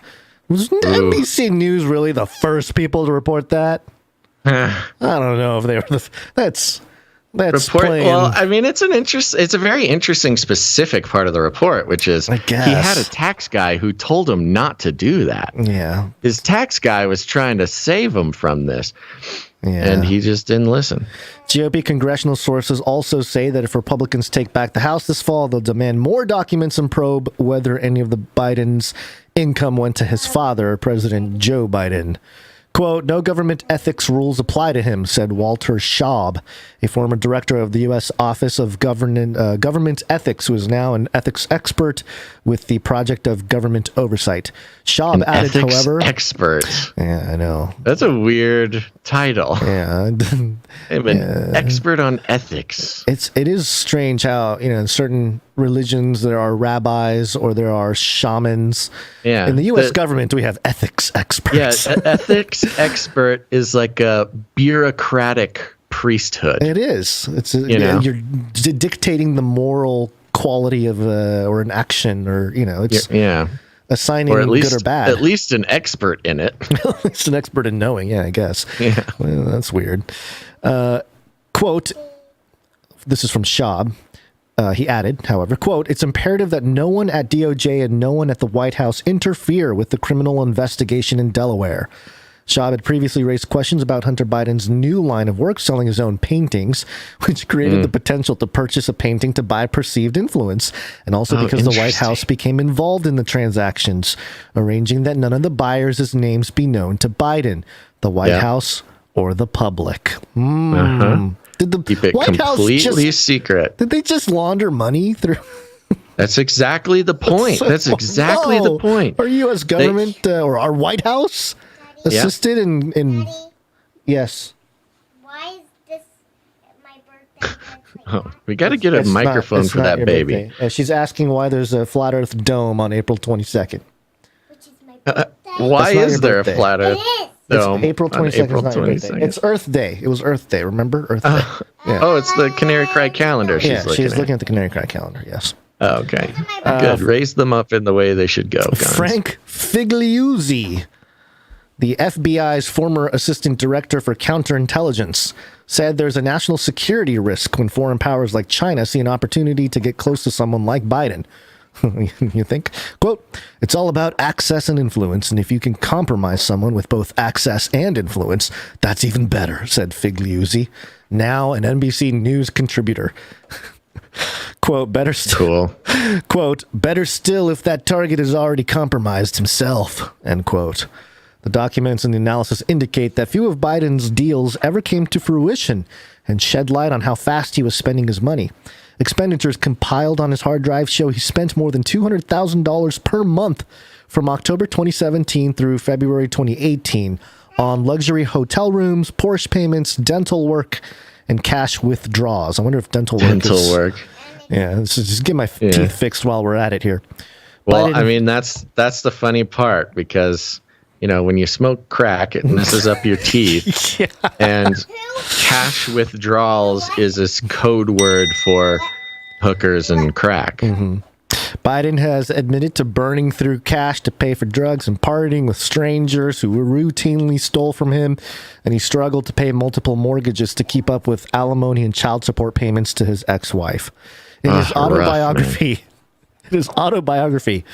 Beautiful Things, he says the money from Burisma, quote, turned into a major enabler during my steepest skid into addiction, and, quote, hounded me to spend recklessly, dangerously, destructively, humiliatingly. So I did, end quote. Oh, he's really leaning into this. Leaning in, yeah. In a February 2017 divorce filing, an attorney for Biden's ex-wife said the couple's outstanding debt were, quote, shocking and overwhelming, and that they owed $313,000 in back taxes. 313, almost like the 33 is being split in half. Split, ooh. According to the filing, they had bounced checks to their housekeeper and owed money to doctors and therapists. My gosh, man, take care of business first before going on the... Weird. Okay, the filing alleged that Hunter Biden had spent copiously on drugs, strip clubs, prostitutes, and girlfriends, quote, while leaving the family with no money to pay legitimate bills. You know what this is? Yeah. This is a very skillful and interesting flip to do here. It is. So now this makes sense why NBC is reporting, because everybody's going to report on this. But if you are devoted to sort of the democratic or just liberal ideological campaign in the corporate news media, you'll have to report on things like Hunter Biden's laptop. But if you paint him out to be such a pitiful victim of his own weakness, then it's strangely forgivable to the sort of liberal ideology, I think. Yeah, I didn't hear half of what you said, but I think you're saying... Just say yes. Excellent analysis. Things. Yes. Why don't you continue? Yeah. I kind of skipped down here because there's a lot of stuff in here that it's kind of a longer article. I don't know how much you want to dig into it, but let's get into the Biden and China part. Biden made $5.8 million, more than half his total earnings from 2013 to 2018, from two deals with Chinese business interests. Just to mention something that we have not mentioned before. This paragraph, before we skip down, a representative for Biden says all of his tax responsibilities to the IRS are now satisfied. Two sources familiar with the matter have confirmed to NBC News that Hollywood attorney Kevin Morris began advising Biden in 2020 and arranged to pay off the approximately $2 million Biden owed the IRS. So this Hollywood attorney, Kevin Morris, paid all of Biden's tax bills. And knowing how Hunter Biden does business, I wonder what Kevin Morris got out of it that was worth $2 million to him to bail out Hunter Biden. Yeah. Just as strange, they're part of maybe they're part of a strange club or something. But to have a Hollywood attorney come out and just basically give Hunter Biden $2 million to pay his taxes is just a very strange detail. Biden made $5.8 million from more than half his total earnings from 2013 and 2018 from two deals with Chinese business interests.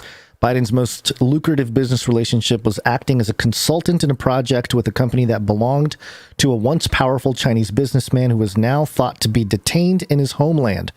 According to business records referred to in the Senate report, Hudson West III, a venture, or Hunter West III, a venture funded by the Chinese oil and natural gas company CEFC, and its chairman Yi Jianming paid about $4.8 million to Owasco PC over about 1 year.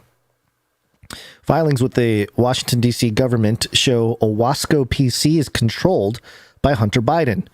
A review of the personal and corporate emails on Biden's hard drive yield little information about any business he conducted on behalf of Hudson West III, and his autobiography doesn't discuss his Chinese business dealings in any detail. Oh, weird. Mm-hmm. One of the few potential business opportunities discussed appears in a series of email exchanges between Biden, several U.S. partners, and Chinese individuals associated with Hudson West III. They talked about potential gas deals on Monkey Island. There it is again. Oh, Monkeypox Island. In Louisiana in 2017, but it appears no deal was made and no publicly available documents indicate any sort of purchase, sale, or agreement. And then it goes into Brittany Singletary, the attorney who conducted due diligence for the Monkey Island deal, and another deal told NBC News that ultimately the deals didn't come together because they just didn't make sense. Quote, financially, it wasn't going to work. Sorry, Hunter, we can't clean all that dirty money. Yeah. I mean, that's kind of what it is. Let's see. How much more do we want to keep going here? There's a whole bunch. So much. There was, but here's how it really wraps up. And I think it says a lot to what I mentioned before about the way NBC is, again, the Hunter Biden laptop was a huge controversial story that was suppressed in the most aggressive manner by the big tech companies, as in Twitter kicking off New York Post for publishing the story. Any link to the New York Post story was taken off of Facebook right before the election. It was literally big tech and the corporate news industry colluding to manipulate the election by hiding bad press about Hunter Biden. And since then, it's been irrefutable that the Biden laptop is, true, it exists, and that the stuff on it doesn't say a lot of good things about Hunter. And, lots of news organizations are sort of sneaking out the back door on participating in a literal manipulation of the election. It may not be voting machines or bamboo ballots or mail-in ballots or mules or whatever, but just on a very objective level, outright censoring in more of an aggressive way than anything else that has ever been censored by big tech and the corporate news. The Hunter Biden laptop story was buried, completely buried, specifically, and there are quotes on this from the elites, that it was specifically done because they didn't want it affecting the election. And now it's irrefutable, and many of them are sort of skirting out the back door and not apologizing for what they've done. They're finding really creative ways to report on the details that still make it out to be that Hunter is some sort of victim, and that his crimes are not that big of a deal. Yeah, I'm going to read the last couple paragraphs to sort of wrap it up. That's what I was going to suggest. Okay, so go ahead and do that. Okay, so while Republicans have suggested that Biden's reference in an email to needing money for his family refers to the larger Biden clan, nothing in the Senate documents or on the hard drive indicates he was earning money expressly to share with other family members, including his father. Anecdotal evidence from the hard drive and the documents, as well as Biden's autobiography and the 2017 divorce filings from his ex-wife, is consistent with Biden's needing the money for his ex-wife and children, tuition and mortgage, and for his profligate personal spending. Am I saying that word right? Profligate. However, should Republicans... No, keep going. Should Republicans take control of Congress, as seems likely, they will use their subpoena power to try to find and highlight any financial connections between father and son. And this is the kicker here.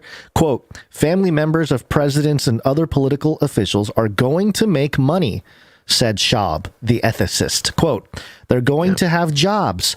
They're private citizens. And it's really not for us to say how or when they make money. Unfortunately, this is a continued quote, unfortunately, Hunter Biden seems a lot like somebody whose primary profession is being Joe Biden's son. But unless there's a direct connection to Joe Biden, that's really more of a criticism of one private citizen rather than a government official or an administration, end quote. So, they're giving him, they're calling out the problem with Hunter Biden, but in the end, they're letting him go. They're like, it's like catching fish, but then like throwing him back into the ocean. It's like, well, you're bad, but there's nothing really bad. There's nothing that people can come down on you on or come down on Joe. That's kind of the takeaway.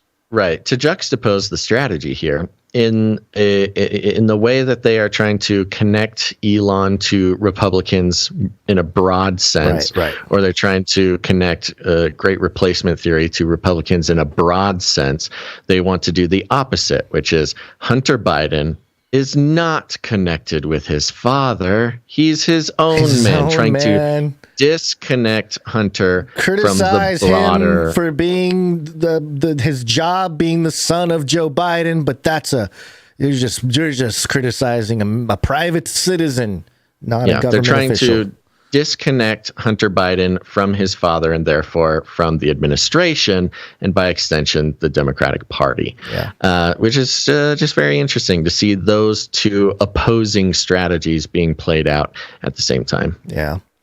All right. Well, a very interesting story, but we got some stuff on Ukraine and Russia and Ukraine, Russia, Ukraine. Ukraine, new world order.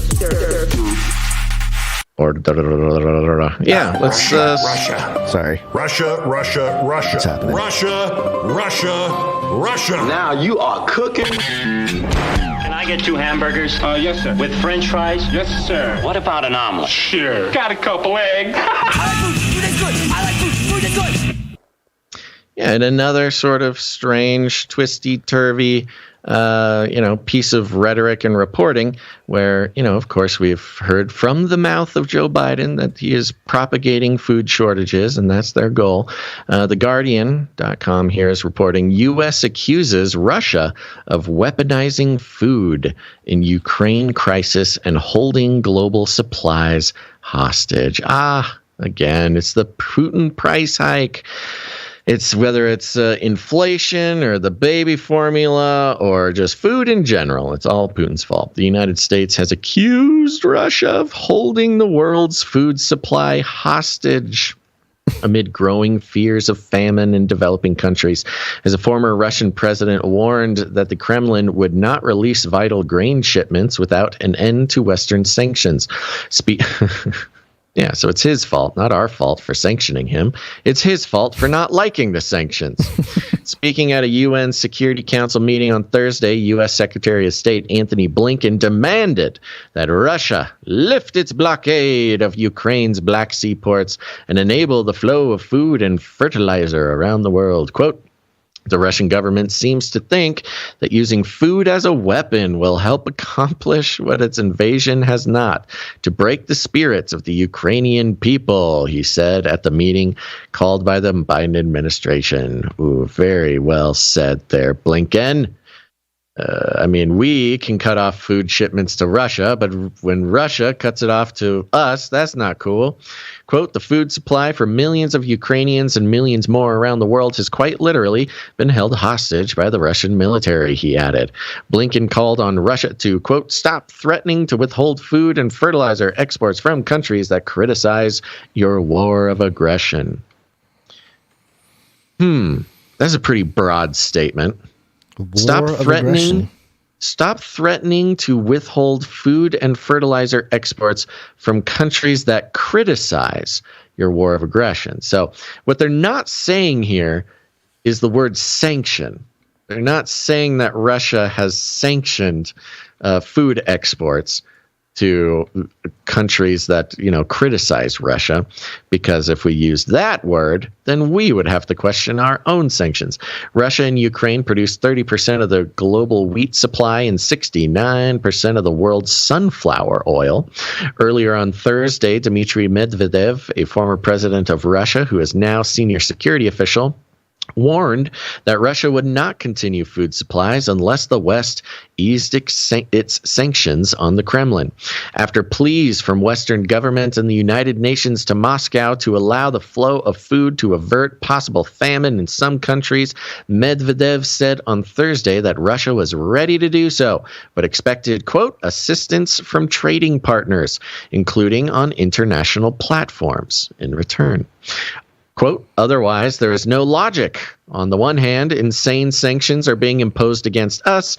On the other hand, they are demanding food supplies, Medvedev said on the messaging app Telegram. Quote, things don't work like that. We're not idiots. How do we know it was actually on? That was actually him. Well, he makes a point. He's not talking crazy. Quote, countries importing our wheat and other food products will have a very difficult time without supplies from Russia.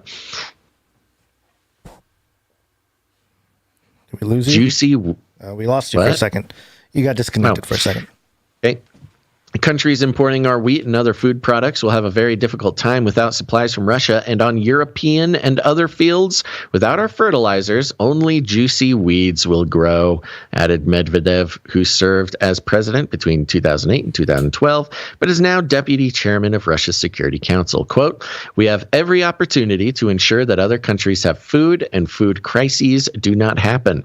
Just don't interfere with our work." Whoa. Ooh. Ertharin Cousin, chief executive and founder of Food Systems for the Future, and a co-author of a report on the issue with Boston Consulting Group, said the crisis would have ramifications across the world. Quote, "Well, yeah, we said this 3 months ago, I said this. Quote, "While this crisis will impact all of us around the world in significant ways, low-income economies risk devastation and potential unrest," she said. Quote, "We're not just talking about the poorest of the poor who are already suffering from hunger. We're also talking about people who could recently afford a loaf of bread for their families and who now will be unable to do so. The demand to have sanctions on Russian economy lifted could intensify Western efforts to supply Ukraine with weapons it needs to be able to challenge Russia's naval blockade. Ukraine has already sunk Russia's flagship battle cruiser Moskva, but its military would need more sophisticated missiles in order to force the Russian Black Sea Fleet to back off." Ooh, some real naval operations here, Gonz. Mm-hmm. According to the report by Reuters, the White House is working on such a plan. Oh, good. Great. More missiles. 3 U.S. officials and 2 congressional sources said 2 types of powerful anti-ship missiles were in active consideration for either direct shipment to Ukraine or via transfer from a European ally that has the missiles, Reuters reported on Thursday. That was yesterday. The plans are tempered by concerns that supplying Ukraine with the latest anti-ship weaponry would intensify the conflict. Yeah. Meow, meow, meow. We get it. Then it gives some numbers. Yeah, so the takeaway is the same thing as the coming in, that Russia is to blame for everything. That's right. Well, and more than anything, of course, we know Russia is to blame for everything. That would be simply unpatriotic to not admit, Gonz. But the fact of the matter is that when Biden says that he is ready to disseminate food shortages, he means it. He means it quite literally. Because as much as they like to blame everything on Putin, Putin's price hike, Putin's inflation, Putin's food shortage, whatever, every single step of the way, it is something provoked and caused by the Biden administration's actions in Ukraine. And piggybacking on that real quick, I'm going to skip around, Basil, from the list, but let me just go here to abcnews.go.com. Russian opposition group pushing U.S. to sanction next tier of Putin enablers. Do more. Sanction more. We need that level up sound effect, or the mushroom sound effect from Mario or something where you get big. It's like the next level, man. Top members of Russian opposition leader Alexei Navalny. Is that how you say it? I said it wrong Navalny. Before. No, Alexei Navalny's team are pressing U.S. officials to pursue sanctions against 6,000 Russians, who they say are among the next tier of those enabling Russian Vladimir Putin and the invasion of Ukraine. Members of Navalny's Anti-Corruption Foundation met Thursday with staff from the Senate Foreign Affairs Committee and the Senate Intelligence Committee, as well as officials with the Department of Justice and the Treasury Department, the group's executive director, Vladimir Asherkov, told ABC News. Navalny... Okay, sorry. Yeah, do they explain who Navalny is in this whole thing? Kind of, yeah. Okay. Navalny has been held in a Russian jail since January of 2021, while his anti-corruption foundation is based outside of Russia. Thursday's meetings were part of a 4-day trip to push the U.S. to take action against thousands of Putin supporters who Asherkov said are outside of the super-rich multi-billionaire class and who still have time to decide what they want the future of Russia to look like. Quote, "It's a lot of officials, not necessarily at the top, but the next tier," Asherkov said. You know, okay, let me just finish here. Quote, the average age for them is 45 years old, so they still have a life after Putin, he said. Quote, and they have to think hard about where they stand on this war and on Putin's regime. Asherkoff said the 6,000 names have already been made public, which, quote, creates for them motivation to step away and distance themselves from Putin's regime. Quote, and that's what we want to achieve, Asherkoff said. Among the Justice Department's officials, the group met with Among the Justice Department officials the group met with were members of the department's Klepto Capture Task Force, which was formed in March to target the assets of Russian oligarchs. And this Navalny is the key to the whole thing, and it's very interesting that they don't say very much about him. So Navalny was this sort of, rebellious figure in Putin's regime, not in the regime, but in Putin's Russia, rather. He's kind of the most famous, recently outspoken political foe of Putin. He did a great job. He was the guy, it was his people that did that big video on Putin's mansion, his like $1 billion mansion, focusing on exposing corruption. Right. So he's like a social media guy. He's got like a YouTube channel, right? He's kind of like a more modern Julian Assange type, you know. And he was sort of 6 million YouTube subscribers. Yeah, he's very popular. He's an insanely popular fella, especially in Russia and the surrounding area. And he was sort of exiled, and in exile, he was poisoned by allegedly the FSB, the KGB. The KGB. Yeah, we call it remade. KGB. Yeah, it's officially FSB. So he gets poisoned by Putin. I believe, I don't want to get I will get the details wrong, but I believe he was one of the individuals who was poisoned with Novichok. I want to say in Britain or something. Could have been in somewhere else in Europe. And he almost died. He spent a bunch of time in the hospital, and meanwhile, he sort of has his team of people continuing to expose corruption. He's kind of public enemy number one to Putin. Putin hates this guy, obviously tried to kill him. He recovers from his poisoning or the assassination attempt. And as I believe he was still technically exiled from Russia, and he just got on a plane and flew to Russia, and surprise, surprise, got put in jail in Russia. No. And so he's been in prison in Russia it's been about a little over a year or so. But I've listened to and I've read some analyses of the whole thing. And basically, the idea is he is not going to get out of prison. He will die in prison unless Putin dies first or gets put out of power or whatever. And on top of that, he is sort of the number one pick to rule Russia after Putin dies, is sort of the idea, or gets thrown out of power. So if you're talking about, we've had the Biden administration admit that they want regime change. Sure, they walked it back later. You've had not even just the Biden say it, but you've had a lot of the high-level military guys. There was a general the other day who basically just said, yeah, it's a proxy war. Yeah, we're trying to get Putin out of power. Of course, it's a proxy war. No, it's not about the Ukrainian. He just said it like in an interview. And so if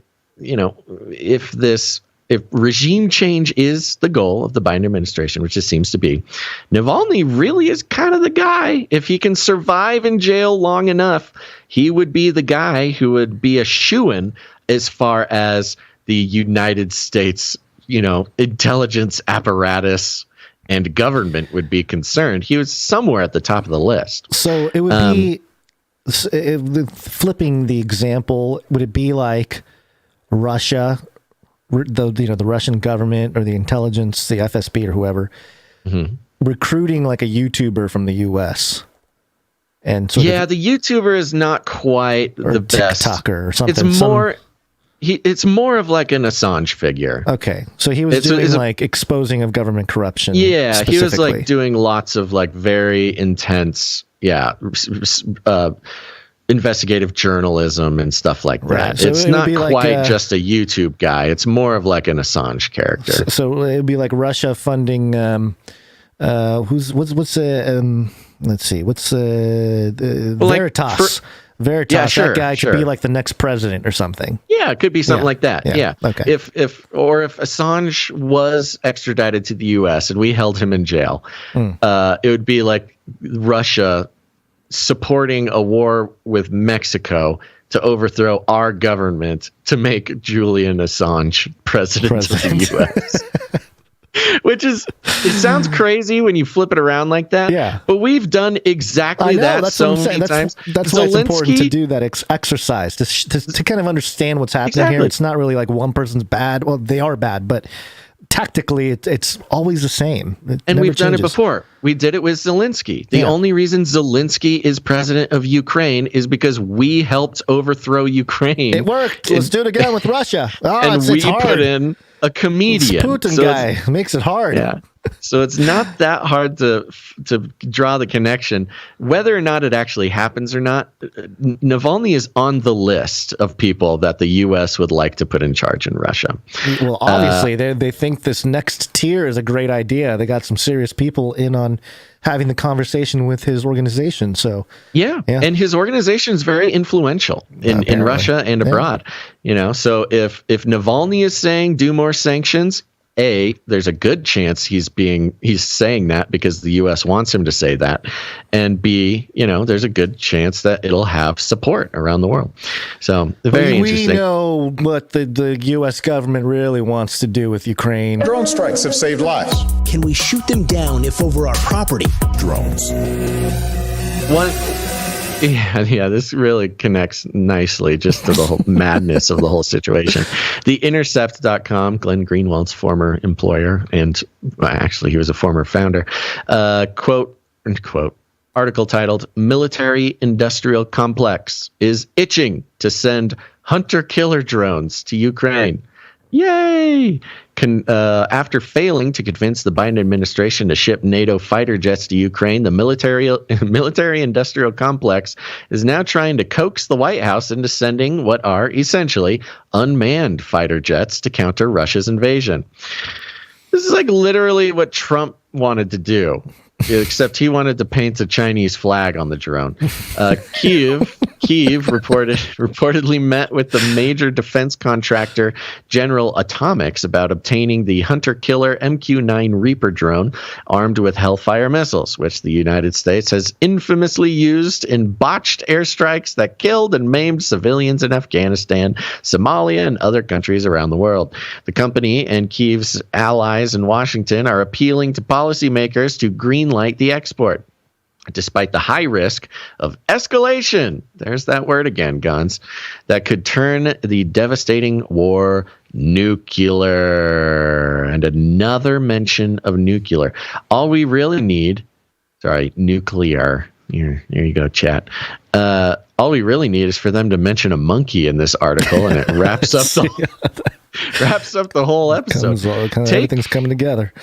Take retired Air Force Lieutenant General David Deptula, Dean of the influential and General Atomics-funded Mitchell Institute for Aerospace Studies, who penned an op-ed in Forbes advocating for the U.S. to give Ukraine Reapers in March before Kyiv's interest was publicly known.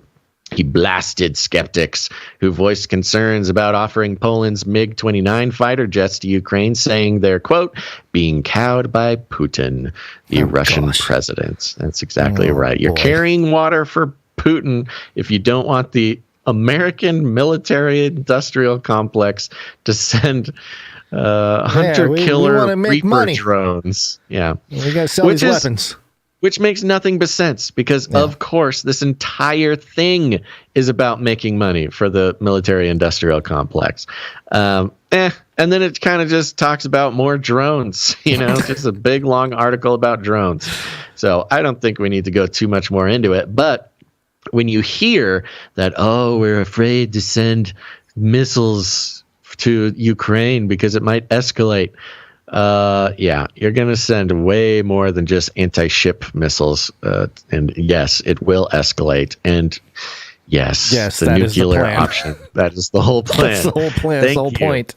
Thank you for understanding the purpose of this whole thing. Yeah. All right. Well, I feel like we got what we got. Or got what we needed from the Ukraine situation here. So I think so too. Let's take a break. Let's take a break here. It's break time. Come on, take a break. This is our second break where we thank our producers who come in with their talent. Canary Cry News Talk is a place for therapeutic reflection of our troubling world, and we encourage listeners out there to who have talent, whether it be drawing or sculpting or some kind of I don't know. I'm trying to think of other mediums of expression that are unusual that can be unique to the show. Still waiting for the interpretive dance. The interpretive dance is out there, but we need to cast a wider net. If there's more other talents out there, I don't know, spoon bending, fushigi balls. Sure. Fushigi. Somebody do some Canary Cry fushigi art. Send it in. Or a yo-yo master. That'd be great. Canary Cry yo-yo. And just I'm sticking with fushigi. Making that triangle, Fushigi's coming back, man. I've seen some TikToks. Been keeping an eye on the trend. Fushigi just means strange in Japanese. Yeah, fushigi is like the Dark Crystal. Or The Labyrinth, rather. The movie The Labyrinth. Yes, yeah. With David Bowie, and he pulls out that crystal ball. My headphone just kind of like juggles it around. Sorry. Hold on. Oh my gosh. Okay. Oh my gosh. Sorry. Headphones falling out. I can't hear anything. All right, what? Can you hear me now? Yes, I can hear you. I don't even want to explain fushigi anymore. All right, okay, let's move on. It's juggling. It's the clear like crystal ball things that you move around with your hand. Okay. Like David Bowie. It's a good time. All right. Yeah. Yeah. Do that for the show. Yeah. Apparently. So we encourage those of you out there to that have talent to express it, and it helps all of us process this crazy world, and we like to share the art so that we can do it together as a community of people. And we're going to start it off with some audio production. Here we go. Yeah. Audio production.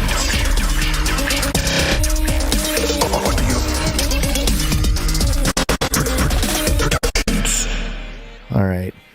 Trying to manage a couple different things going on today, so it's new and always weird. We got a couple audio things, audio production, jingles, music from some people. We're going to start with James M., who sent us a note here. Hey guys, it's producer James M. here. In the tradition of low-budget Christian remixes, I did this quick song for the show on a cheap mic, but I hope you like it. Sorry it's a little rough around the edges. I know a lot of audio producers are more professional, but hey. And an emoji, like the shoulder shrug emoji. Love you guys. Thanks. Okay, so we got a piece here from James M. is being very modest here. And let me tell you, James, you don't need to be so modest. This was awesome. I've listened to it like 100 times. Canary Cry News Talk, man, what's going on? Gotta turn it on, shows coming on live. VPN on when I'm going online. Anonymity, man, cryptocurrency. We got everything you need, get it 3 times a week. Jesus Christ, the King, let the Holy Spirit speak. Battle in the cage, gotta set the captive free. Value for value, to me it's not free. Wish I had a longer streak, but this creativity, go fulfill the 3 T's. That's the time to just so good. We're gonna play that at the end of the mixtape. Yeah, I'm so good. I loved it, James M. No need to be modest, my man. You need to crank out some more of these. This was sick, and you will play this at the end of the show at the Canary Cry mixtape. Yeah, legit, fully legit. I like the voice. Like the deep voice. Sounds great. He knows what he's doing, man. Yeah. He's got skills. Yep. Thank you very much, James M. Appreciate it. Uh-huh. And we also got one from Jonathan F. coming in. Thank you, Jonathan F. He has a note.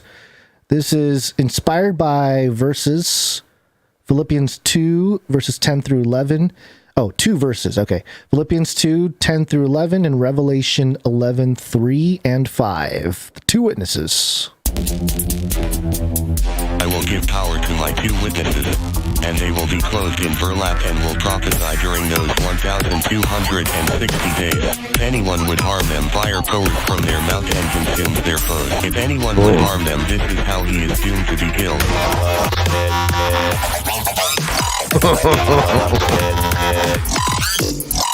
At the name of Jesus, every knee should bow, of those in heaven and of those on earth and of those under the earth, and that every tongue should confess. Well done, Jonathan F. To the glory of God the Father. Yeah, I just let it play out. It was only a few Playing seconds it through. left there. Yeah, okay, there we go. Yeah, I it's about love 40 it. We'll play. seconds. Okay, love it. Thank you. We will also play that.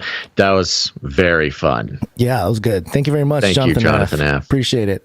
All right, we're going to do some art here. One art, please. And we're going to kick it off with Dame Allie of the Skillet Nation. One RC, another one from Allie now. Here it is. I'm realizing I'm using a different browser for this today because of the different look here. So here we go. Allie has a piece here with a note, another face to add to the mix. Always keeping a lookout for all the strange creatures that we report. Lizard people. Yes. Yeah. And it's quoting an article from MSN. The headline is Pentagon Spock's John Kirby joining White House comms team for senior role report. Pentagon spokesperson John Kirby is set to join the White House communications team. Kirby will be heading to 1600 Pennsylvania Avenue for a senior role. Senior is in parentheses for some reason. Senior role, but that his, quote, exact title and role remain unclear, per 2 sources with knowledge of the move. That's weird. Kirby would make, quote, regular appearances at the daily press briefing. Oh, though some indicated he would not be sharing duties with White House Press Secretary Karine Jean-Pierre, the new the Psaki replacement. So they're saying he's not going to be sharing duties with her. So we'll see. He's just supposed to be speaking for the Pentagon, which tells you we are seriously going into a time of war. Yeah, you don't have a separate Pentagon spokeshole, right? Unless it's going to be the main focus of attention for the country. He's expected to be heavily involved in White House communications, including working closely with the National Security Council.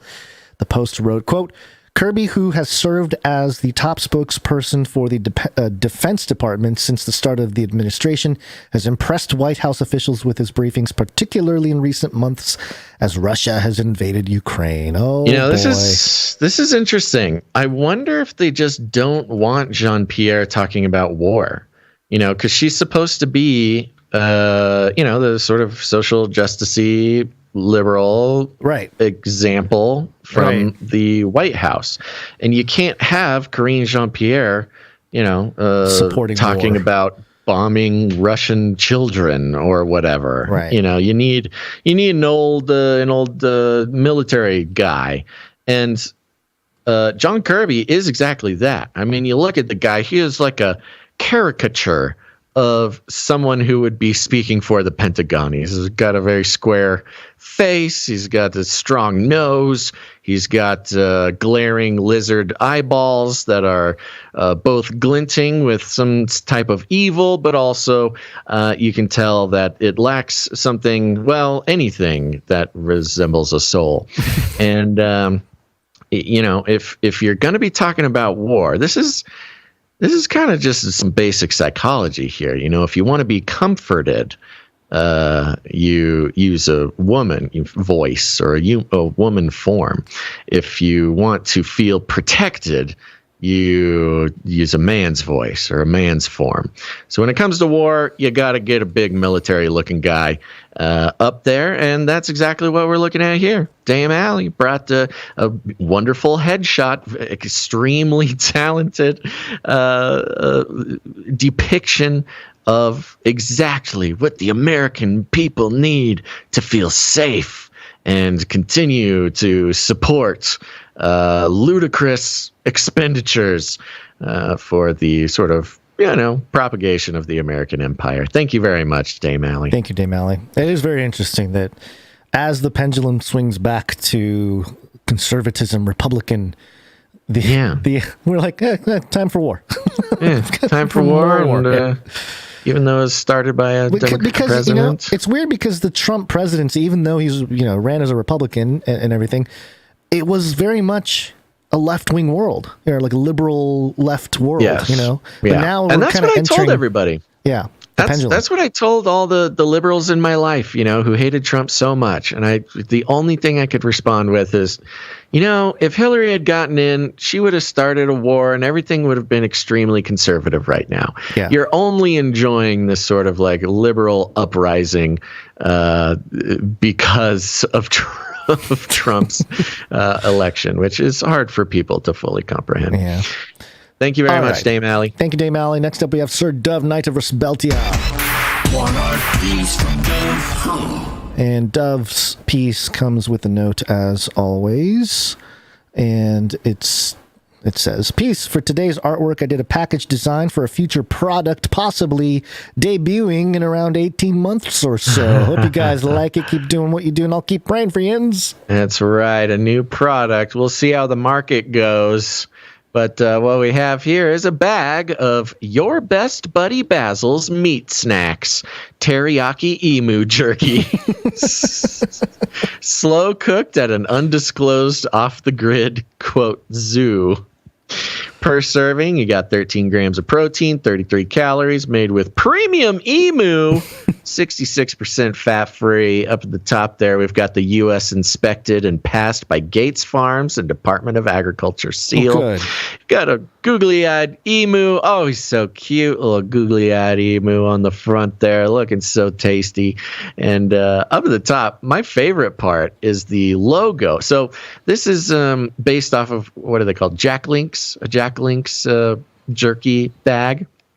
And where Jack Link's would have the bull's horns kind of outlined in red, Dove has created a similar logo of the outline of a cat on top of an outline of someone's head wearing a VR goggles.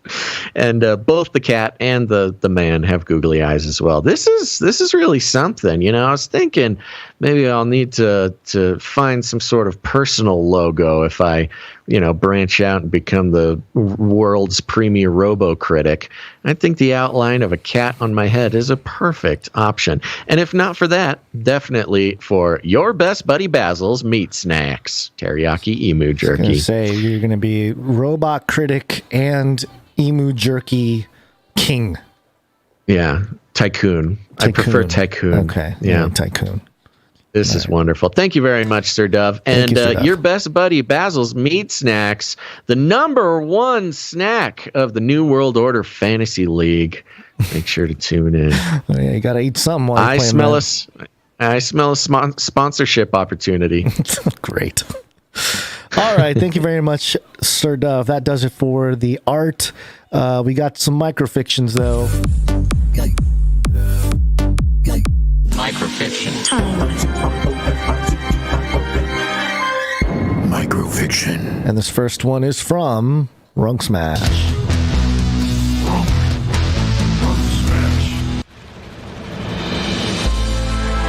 Monty and Rooster stalked through the house. The man has already started making his hot brown water and is now getting dressed for his Davos trip. They see him finish tying a tie and put on his emu shaman hat. Rooster pounces and pecks his toe drive.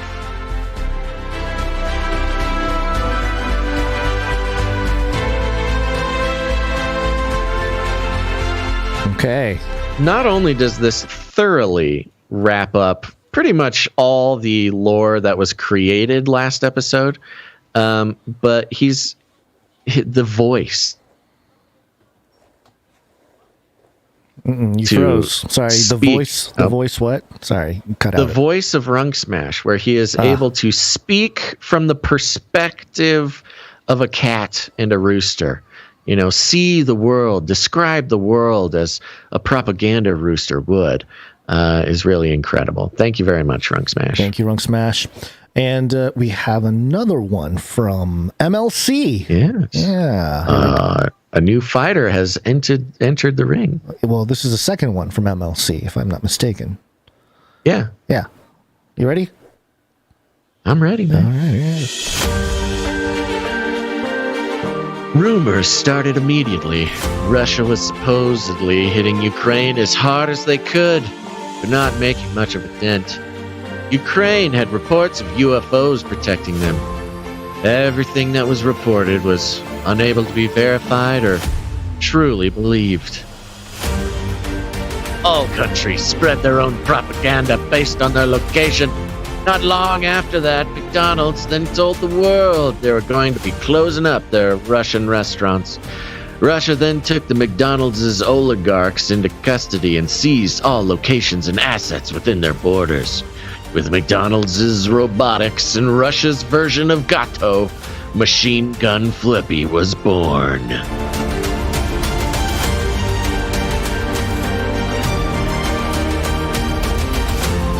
All right, so yeah, there we go. Machine Gun Flippy.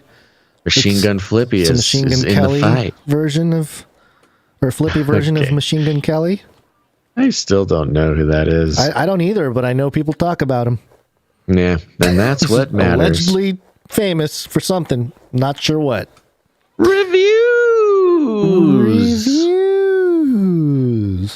Oh, Jingle Board, why did you do this to me? Oh, why? Come on. It just disappeared. It just decided to just crash. Gone, huh? Hold on. Well, I think I did a good job.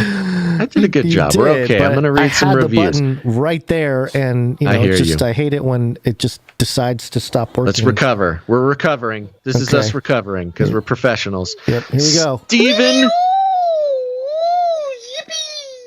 Oh, full recover. Good job. Stephen David via the United States of America. 5 stars. Second review. I'll keep this short. You guys are absolutely knocking it out of the park and putting out so much good stuff that it's making the hours at work go much faster so I can get back to honing those prepper skills I'm working on. May have to get my own propaganda rooster soon. Can I just say it's a great thing when keeping up with the Joneses comes to learning how to grow food and building skills. Yeah, that's a good point. Love this great positive community you guys have built. Thank you, but you guys built the community. P.S. Dropkick me, Jesus, through the goalposts of life. I think you're supposed to sing that. There's musical notes around it. I don't know what the tune is. I don't know either, but... Drop kick my Jesus through the goalposts of life. There you go. Yeah. Well Very done. good. Thank you, Stephen. Thank you, Stephen.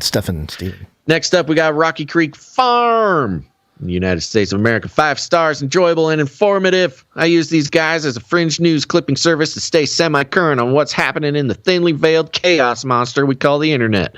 I enjoy eavesdropping on the weirdness of the community passively through podcasts instead of the live feed. I really don't worry, most people do. You're good, Rocky. I really like the stuff the audio producers contribute, and I'm sure I will enjoy the art if I ever decide to check out the live stream. Basil Gonz, I want to make it perfectly clear. I am not a mooch, all caps. I've been contributing a few dollars a month since the early Patreon days, and I see it as an economical subscription to a valuable service. Amen, brother. I think it goes to Basil and Gonz instead of Canary Cry News Talk.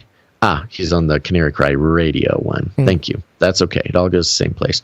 If you listen to these guys regularly, you need to support them, even if it's just $11.79 a month. Which I guess through Patreon gets them $10 after fees. Like I do, he says. Who knows? You may decide to jump completely in the cage and become an executive producer, or even go for knighthood. Either way, you'll stay clear of Gonz's angry uncle and avoid being called an ugly, horrible person. You're doing a good job, guys. Keep up your good, hard work. I think Jesus probably raises an eyebrow at you every now and then, but I'm sure he's pleased with the enjoyable way you always bring glory to his name. Amen. Thank you very much, Rock Freak. Yeah. Wow. So many good things in there. Thanks for supporting the show for so long with your finances. Thanks for saying such nice things about us. If Jesus didn't want to raise an eyebrow at us once in a while, he would have picked somebody else. So that's true. I appreciate that. Okay, last review for the day, Gonz, and then we're going to give everybody one final ooh woo. This is from Unscripted One from Canada. 5 stars. Top 10 favorite spelled in the Canadian way. Top 10. Okay, let's hear this. I'm blessed to be able to listen to podcasts all day at work, and I always keep Basil and Gonz in the loop. Their Christian opinions of world events are well worth tuning into, as they've been earnestly digging into possible end-time scenarios for over a decade together with friends. Shout out to fellow Canarians who keep their shows going. May God richly bless you all for keeping this valuable resource on the air. Indeed. Thank you very much, Unscripted One. Yeah, and I like the shout out to all the producers, a recognition that the show, no matter what we do, Gonz, the show wouldn't be here without the producers. So, amen. There you go, folks. We did it. We got 6 ratings and reviews this week, which means it's time to ooh woo. Are you going to actually dance? I can ISO screen you, and here we go. Oh, sure.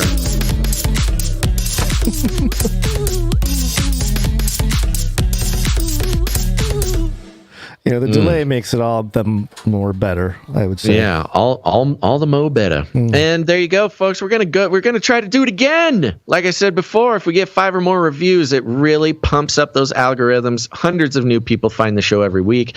It's an awesome way to help the show out and cost you nothing except for like a minute of your time. So please, take the example of all these wonderful people who said all these wonderful things and leave us a rating and a review on Apple Podcasts. Everybody has it.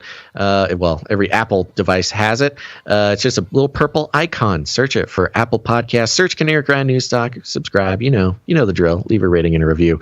And but if you don't, I'll let Gonz, you tell them what happens. Ugly, horrible person. You must leave review on iTunes. And if you do not, you are ugly, horrible person. You bring shame to family. Ugly, horrible person. There you go. Thank you, everybody, for leaving reviews. And thank you for producing the show with your talent. And if you're out there, you're an artist, a musician, whatever you do, a fushigi, a juggler, go ahead and create something for the show. Send it in to CanaryCry.Radio@gmail.com, and we will put it on the show. We love it so much. It means so much to us, not just us, but to thousands upon thousands upon thousands of people around the world.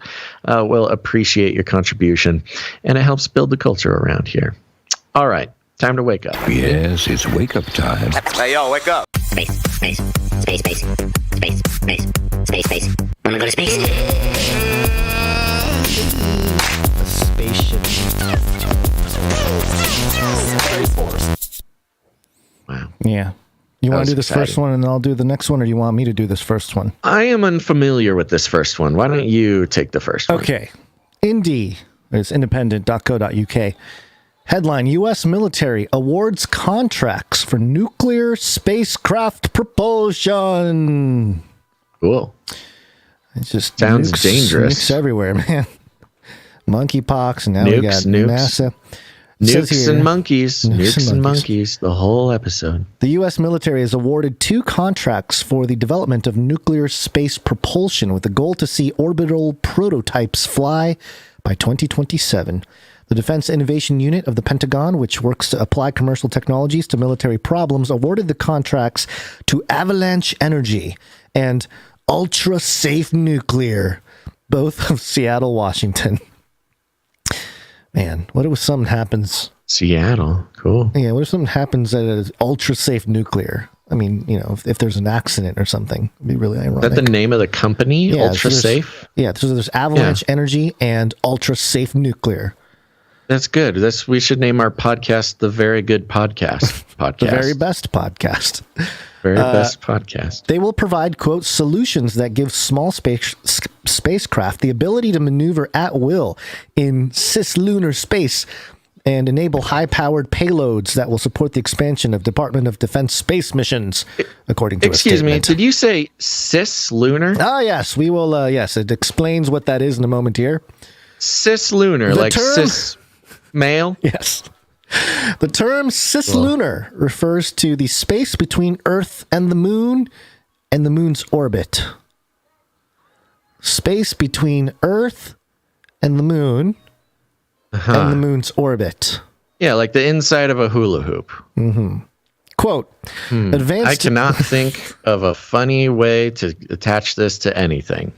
Advanced nuclear technologies will provide the speed, power, and responsiveness to maintain an operational advantage in space. U.S. Air Force Maj Ryan Weed, the program manager for the Pentagon's Nuclear Advanced Propulsion and Power, said in a statement, quote, nuclear tech has traditionally been government developed and operated, but we have discovered a thriving ecosystem of commercial companies, including startups, innovating in space nuclear. Ultrasafe Nuclear is researching a next-generation form of radioisotope battery, which uses the decay of radioactive isotopes such as americium-241 and plutonium-238 to generate electricity. Similar technologies have provided the electricity for NASA missions into deep space, such as Voyager, who we will hear from in a moment, Cassini, and New Horizons spacecraft. The statement says Ultrasafe Nuclear's technology could yield 10 times the power of existing radioisotope systems. Avalanche Energy, meanwhile, is developing a compact fusion reactor it calls the Orbitron. Fusion is the same thermonuclear reaction that takes place in the sun, where hydrogen atoms are squeezed together under tremendous pressure to form helium atoms. This releases more energy than nuclear fission, a chain reaction splitting the large atom of heavy elements such as uranium, and which powers existing nuclear power plants on Earth. The Avalanche Energy notes on its website that most fusion reactor research has so far relied on massive machinery and that no designs to date have produced more energy than they consume. If successful with their prototype, either the Avalanche Energy Orbitron or ultra-safe nuclear radioisotope battery could power a nuclear electric spacecraft. Such a spacecraft would use thruster technology similar to existing satellites, where electricity is used to accelerate charged propellant particles out of the thruster to generate thrust. Thrusters generate lower thrust very efficiently, and so can allow a spacecraft to build to very high velocities over time while using much less propellant than chemical rockets. Using nuclear rather than solar or other power sources can allow thrusters to operate more efficiently for longer and in the absence of abundant sunlight. And it goes on here. This fusion, so Avalanche Energy is trying to do a compact fusion reactor. Yeah. I was fed an article this morning that I did not bring to the show because I didn't want to. I think it was from Wired, if I remember correctly, and it was saying, fusion reactors don't exist yet, and they never will because we're running, there's no way to get the fuel for them. And I forget what it's called. It's like tritium or something.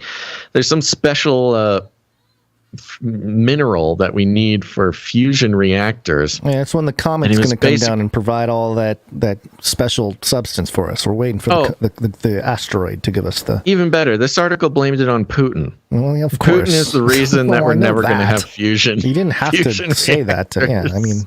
I mean, yeah, of course. Well, I know that. You didn't have to say that. Yeah, I mean, you didn't have to say that. Yeah, I mean, fusion reactors. You didn't have to say that. Yeah, I mean, you didn't have to say that. Yeah, I mean, Continue. Yeah. Well, that's it. I mean, there's not much else to really. I mean, I can read a little bit more here, but that's. Yeah. I mean, that's okay. We're gotta get the nukes in space, man. Let me just wrap it up with this here.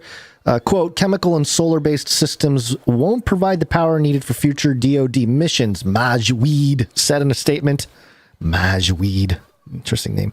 Nice. It's not just the U.S. military that's interested in nuclear propulsion systems. In 2021, NASA, in partnership with the U.S. Department of Energy, awarded contracts to several companies, including Ultra Safe Technologies, to research nuclear propulsion technologies.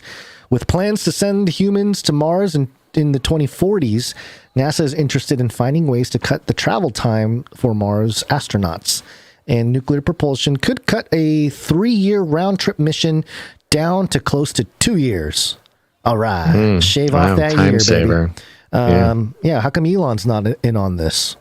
Oh yeah, he's turning into a politician. He's a Republican now. He hasn't got no time for Mars. That's it. There you go. I mean, it's just the pattern of nukes or nuclear something. With you got the Bush Jr. slip up. You got the Nuclear Institute of Threat Institute publishing papers about monkeypox back in November. Yeah, with monkeypox now becoming a big deal. Yeah, it is really weird. And you and I were talking about this before. We've stopped hearing that Putin is going to nuke us for now. Right, it's like his fault. It's just everything's his fault. Well, it's dropped out of the news cycle that Putin is going to nuke us. I'm sure it'll pick back up, but it's almost like they want to keep the idea of nukes in the public mind. Like, even though it's not Putin saying it, let's just report on nukes connected to literally every big thing going on. Well, the nuclear connection to monkeypox.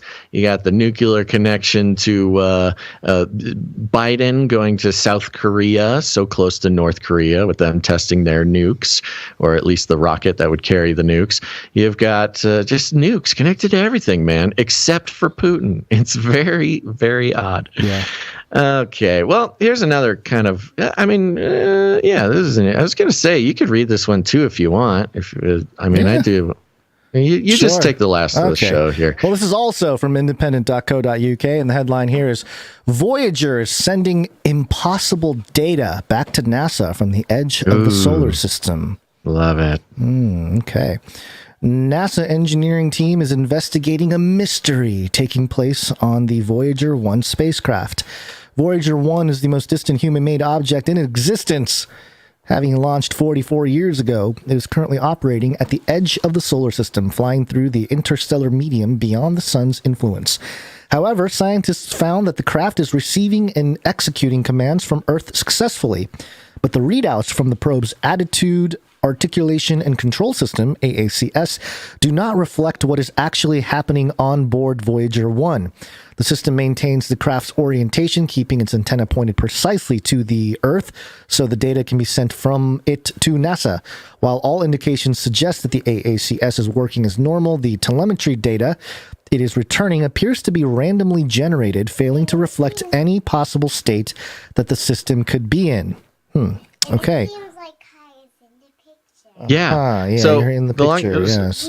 So while you're talking to your child there, it's kind of confusing. You don't quite, it doesn't quite lay it on thick enough. But basically, what they're saying is that Voyager has gotten so deep into space, allegedly, that it's kind of hitting some sort of quantum state almost, right, or barrier, where it's they're talking to it, they can read what's going on, and it's all working, and they've are communicating with the thing, but it's sending back just strange gobbledygook about its surroundings. That's part of what it does, is reads things around it, kind of tells us what space is like out there, and more or less it's just sending back signals that are yeah, it's pretty weird out here, guys. I'm outside the solar system, space is getting pretty weird, I can't make sense of any of it. Like that. Yeah, something like that. But they're more like, it's basically Voyager is sending signals back that is telling us humans, like, I have no way of explaining this to you guys. It's just so weird out here. I don't even know what to say. You wouldn't get it. I could try to explain it, but you wouldn't get it. Which is interesting because later on in the article, one of the engineers, the guys who drives the thing, he's like, yeah, it's not. We were kind of expecting this. We were kind of expecting to get a certain distance out and just have it completely lose any ability to describe reality to us. So yeah, we're not surprised. It'll probably die soon. Our precious little guy will probably die. Yeah. We got Biden. He's falling apart. We got G's got a brain aneurysm. Kim Jong-un's got a brain tumor. Who else? Who else has gotten Putin? Putin's losing his mind. And now Putin Voyager has cancer apparently, and now Voyager. She's just floating around in the reality. Man, the void of space, pushing against the edges of reality. Existence is a difficult thing for a little robot. It hit the firmament, the reality firmament. It does kind of seem that way. We've been, I don't know if we followed it on the show, but I've been following Voyager. In the past few years is when he got past Pluto. And when he got past Pluto, he kind of did something similar. He sent a little message like, oh, it's pretty weird out here, guys. Kind of changed the paradigm of what we thought space was outside the solar system. And yeah, now he's just losing his mind. He's 50 years old, this little guy. 45. 45, yeah, okay. Yeah. So, he's only got a few more years in him. That thing's older than I am, and I feel old. That's crazy. I know. It's impressive. It's older than Gonz. Can you guys believe it? What are these? What's the CGI on independent.co.uk with? I guess it's the trajectory of Voyager, and it's all CGI. Actually real footage. Voyager. Yeah, they couldn't get a camera out past Voyager to film him. I thought it's sending back data. What about the pictures, man? Come on. Yeah, I mean, it's only taken them 45 years. 45 years to get out that far. They couldn't have sent out a camera like 10 years earlier to catch the... What is it? It said it takes 2 days for it to receive transmission, like back and forth. Yeah. That's enough time to take a picture and send it. Come on. Sure. We got the internet. There's no cameras down on this. here. There's not even any cameras on this little guy. That's the funny part. Upgrade yourself. Come on. Yeah. Get the AI. Can you upload AI? Can we attach something to radio signal? The nuke ships, this nuke spacecraft, and give them maybe an that's iPhone? why they want the nuke spacecraft, so they can go get Voyager back. Or miss our little friend. Go get Voyager and upgrade him. Voyager is also the satellite that has the golden record on it. Yes.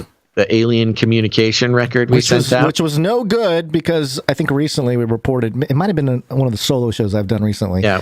Where, they're sending out, birthday suit versions of the human. And they're saying, it's problematic. Appealing to the aliens. And it was very... there's that. Yeah. It's also problematic because they, 45 years ago, they inscripted... just 2 genders. I know. On the they're not going to be up to speed on the latest developments on Earth. Yeah, we must upgrade. Even if they find the golden record, even if they find a way to decipher the gobbledygook on there and follow the map to Earth, they'll get here and be so confused. The aliens will land, they'll step on out, and they'll say, guys, I think we got the wrong place. This golden record says that there's 2 kinds of humans, and I'm seeing here anywhere between says 7. Yeah, I've received a textbook from the state of California, and it says here that there's 182 different genders. We must have found an entirely different planet. We need to get out of here now. Speaking of getting out of here now, It's a good time to exit, I think. Thanks, everybody, for tuning in to this episode of Canary Cry News Talk. We're going to be back on Monday. That's the 23rd of May. Time keeps on slipping. You get the point. Thanks, everybody, for making the show possible. The show is impossible without the support of our producers, bringing in their time, their talent, and their treasure. I, again, want to thank executive producers. That's not them. Executive producers. Maureen M. and Nicholas P. Our new supply droppers, Laura S., Ivan L., and Kickin' It Edwards. And, of course, the rest of our producers, Morv, Malik, Sir J.C. Knight of the Techno Squatch, James M., Alex Protocol V2, M. and Bobby C., Philip B., Lillian M., Sir Scott Knight of Truth, Sir Casey the Shield Knight, Gail M., Veronica D., Jackie U., Rug Smash, David J. and Sir James Knight, and Servant of the Lion of Judah. Thank you guys so much for committing to carrying the heavy load that is keeping this show going. I know it can feel sometimes like a Sisyphusian task, and trust me, we feel it too. But we are so blessed by you guys and the Lord to be able to keep doing this show. And of course, thank you to all sorts of other producers, our artists, obviously, but also to some other ones, like our Clippies.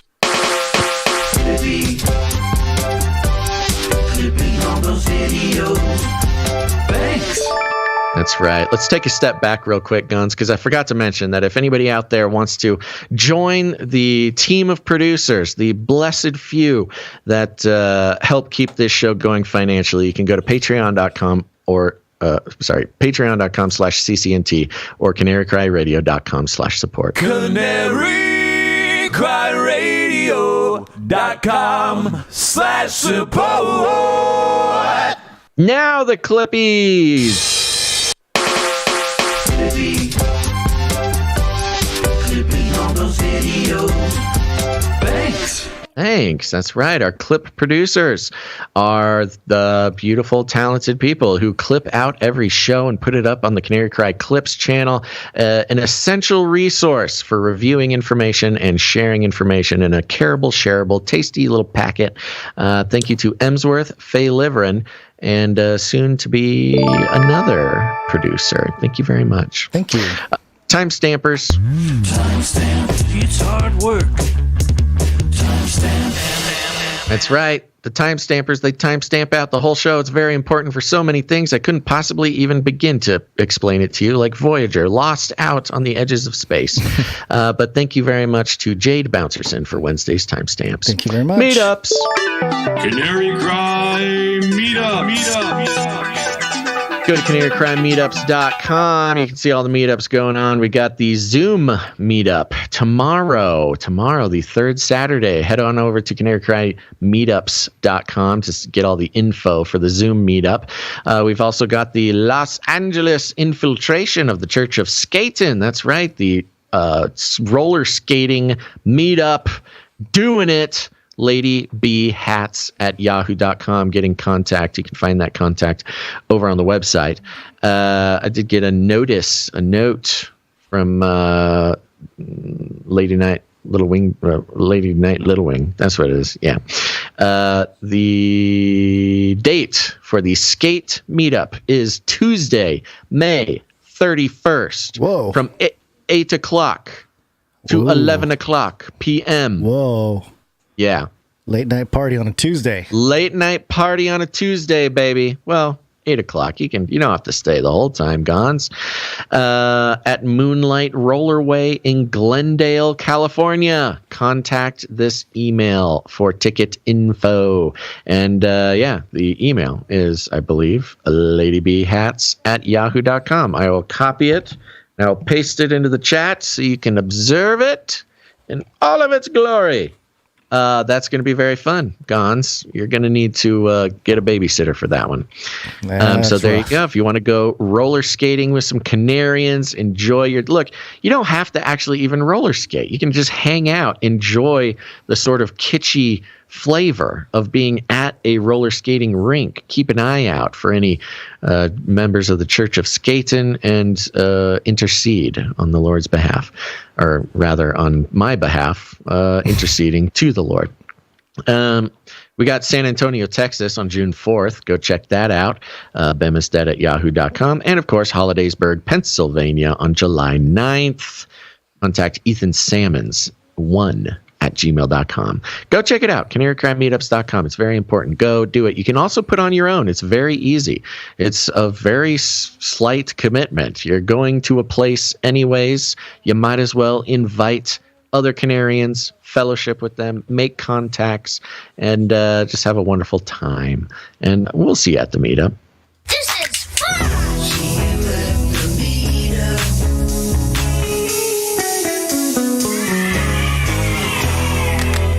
You going to mention That's meetups right. again, just to mention it?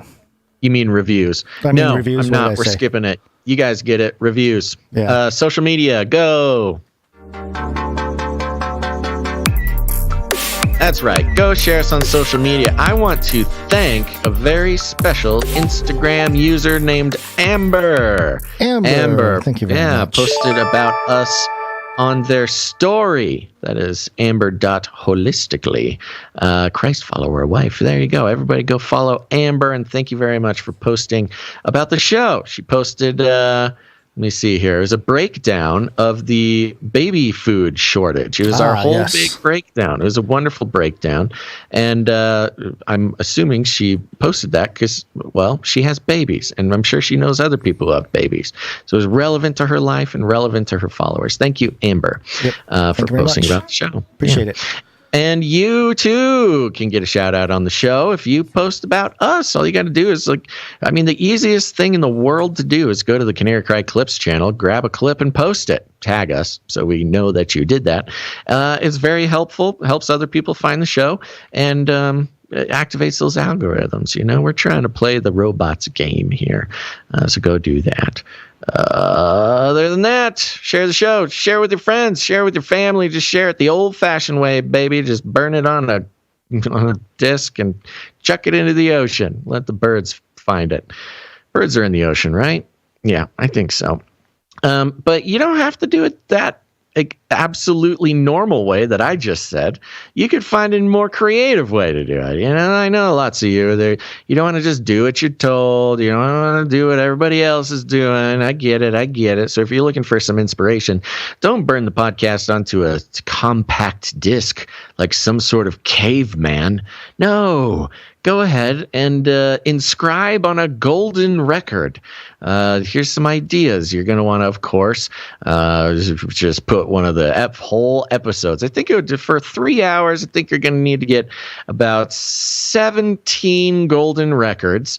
Let's see here at about, do the math, $13,000 a piece times. It's going to be about $100,000 to get that much gold.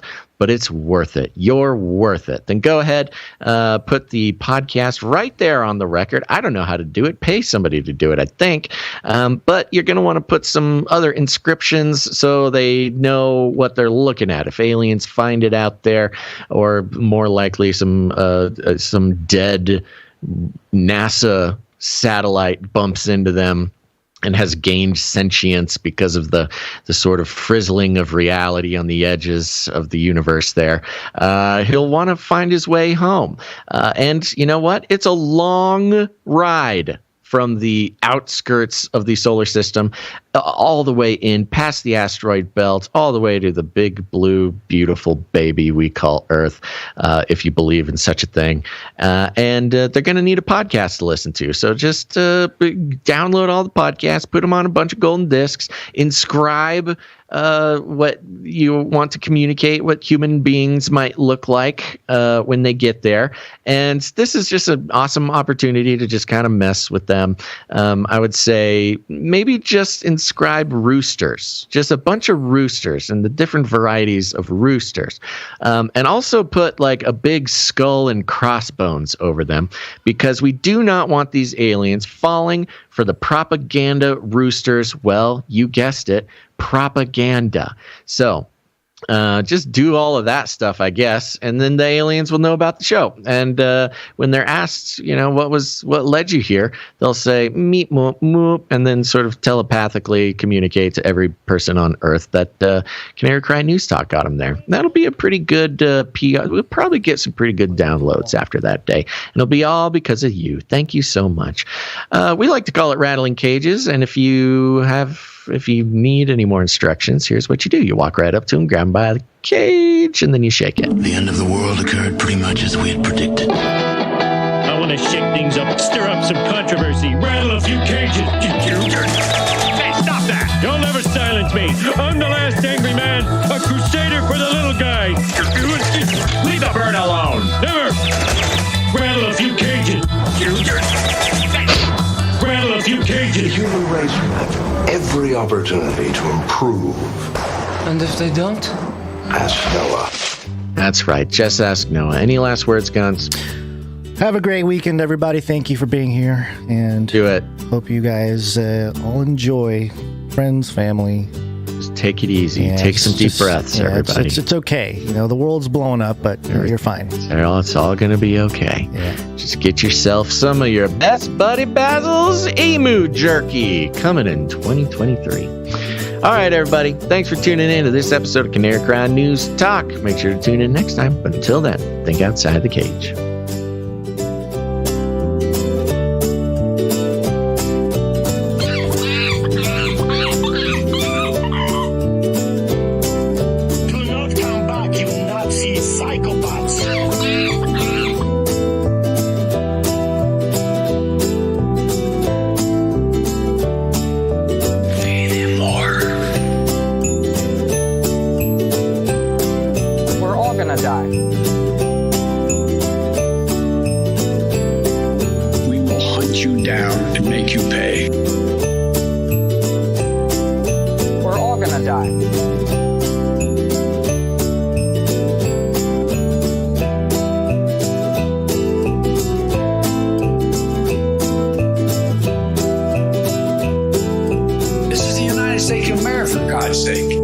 Remember, reality is an illusion. The universe is a hologram. Buy gold. Buy!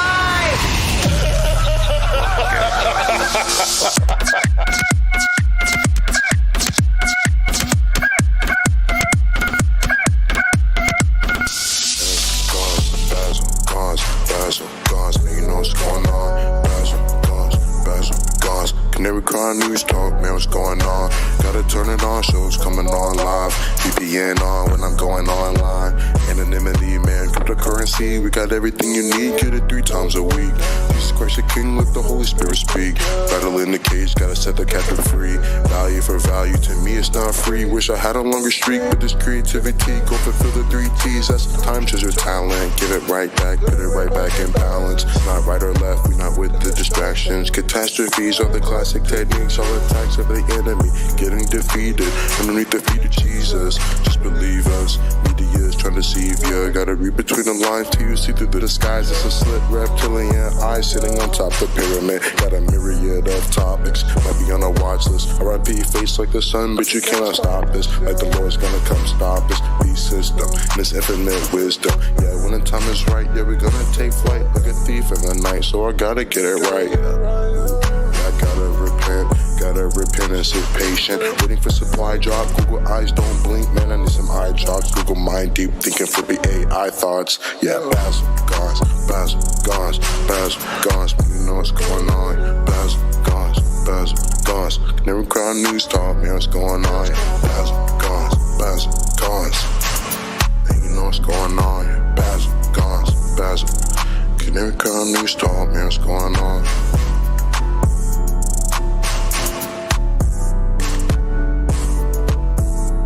I heard behind me a loud voice like a trumpet, and it said, "Write down all that you see." I turned to see the voice, and there I saw 7 golden candles, and in the midst of them stood the Son of Man. His hair was white as wool. His eyes were like a flame of fire. His feet were like precious metals, refined and made to glow. His voice was like rushing waters, and his face was like the sun, shining in full strength. In his right hand he held 7 stars, and when I saw him, I fell at his feet. But he laid his hand on me and said, "Fear not, I am the Alpha and the Omega. I died in the flesh, and behold, I live forevermore."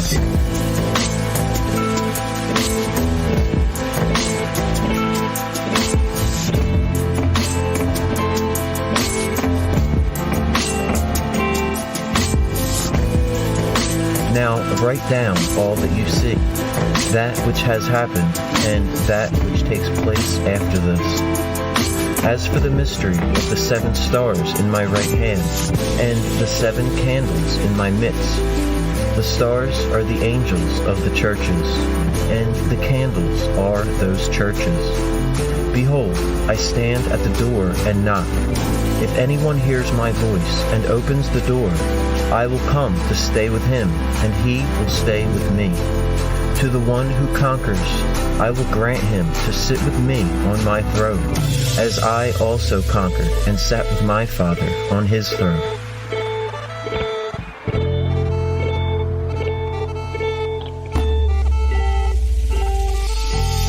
At once I was in the Spirit, and behold, a throne stood in heaven, and he who sat on the throne had the appearance of precious stones.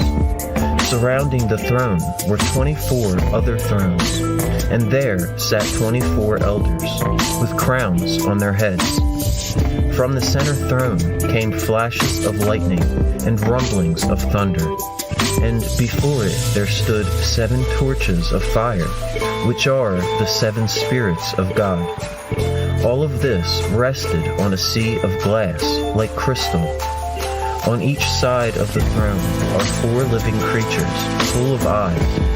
The first was like a lion, the second was like an ox, the third had the face of a man, and the fourth was like an eagle. Each of these creatures had 6 wings, and were full of eyes all around. And when they give glory to him on the throne, the 24 elders fall and worship. They cast their crowns before the throne and say, "Worthy are you, our Lord and God, to receive the glory. For you created all things, and by your will they exist." Then, in the right hand of the one seated on the throne, I saw a scroll, sealed with 7 seals. A mighty angel called with a loud voice, "Who is worthy to open the scroll and break its seals?" And no one in heaven, or on earth, or under the earth was able to open the scroll.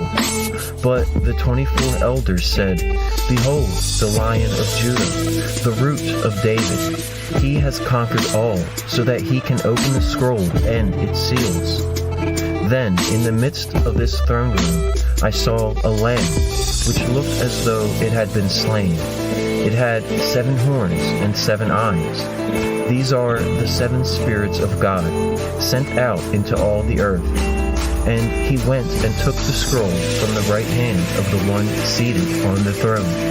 And when he had taken the scroll, the 4 living creatures and the 24 elders fell down before the Lamb. And they said, "Worthy are you to take the scroll and to open its seals. By your blood you ransomed the people for God. You have made them a kingdom of priests to our God, and they shall reign on the earth forevermore."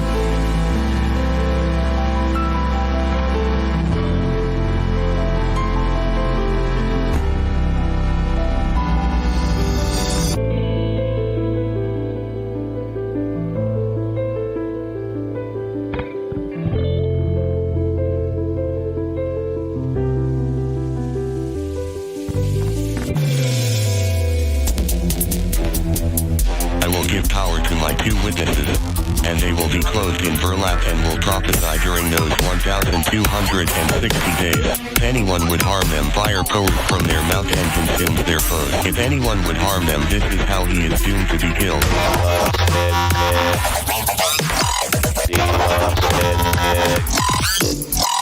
At the name of Jesus every knee should bow, of those in heaven and of those on earth and of those under the earth, and that every tongue should confess that Jesus Christ is Lord, to the glory of God the Father.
CanaryCry.Radio.com/support.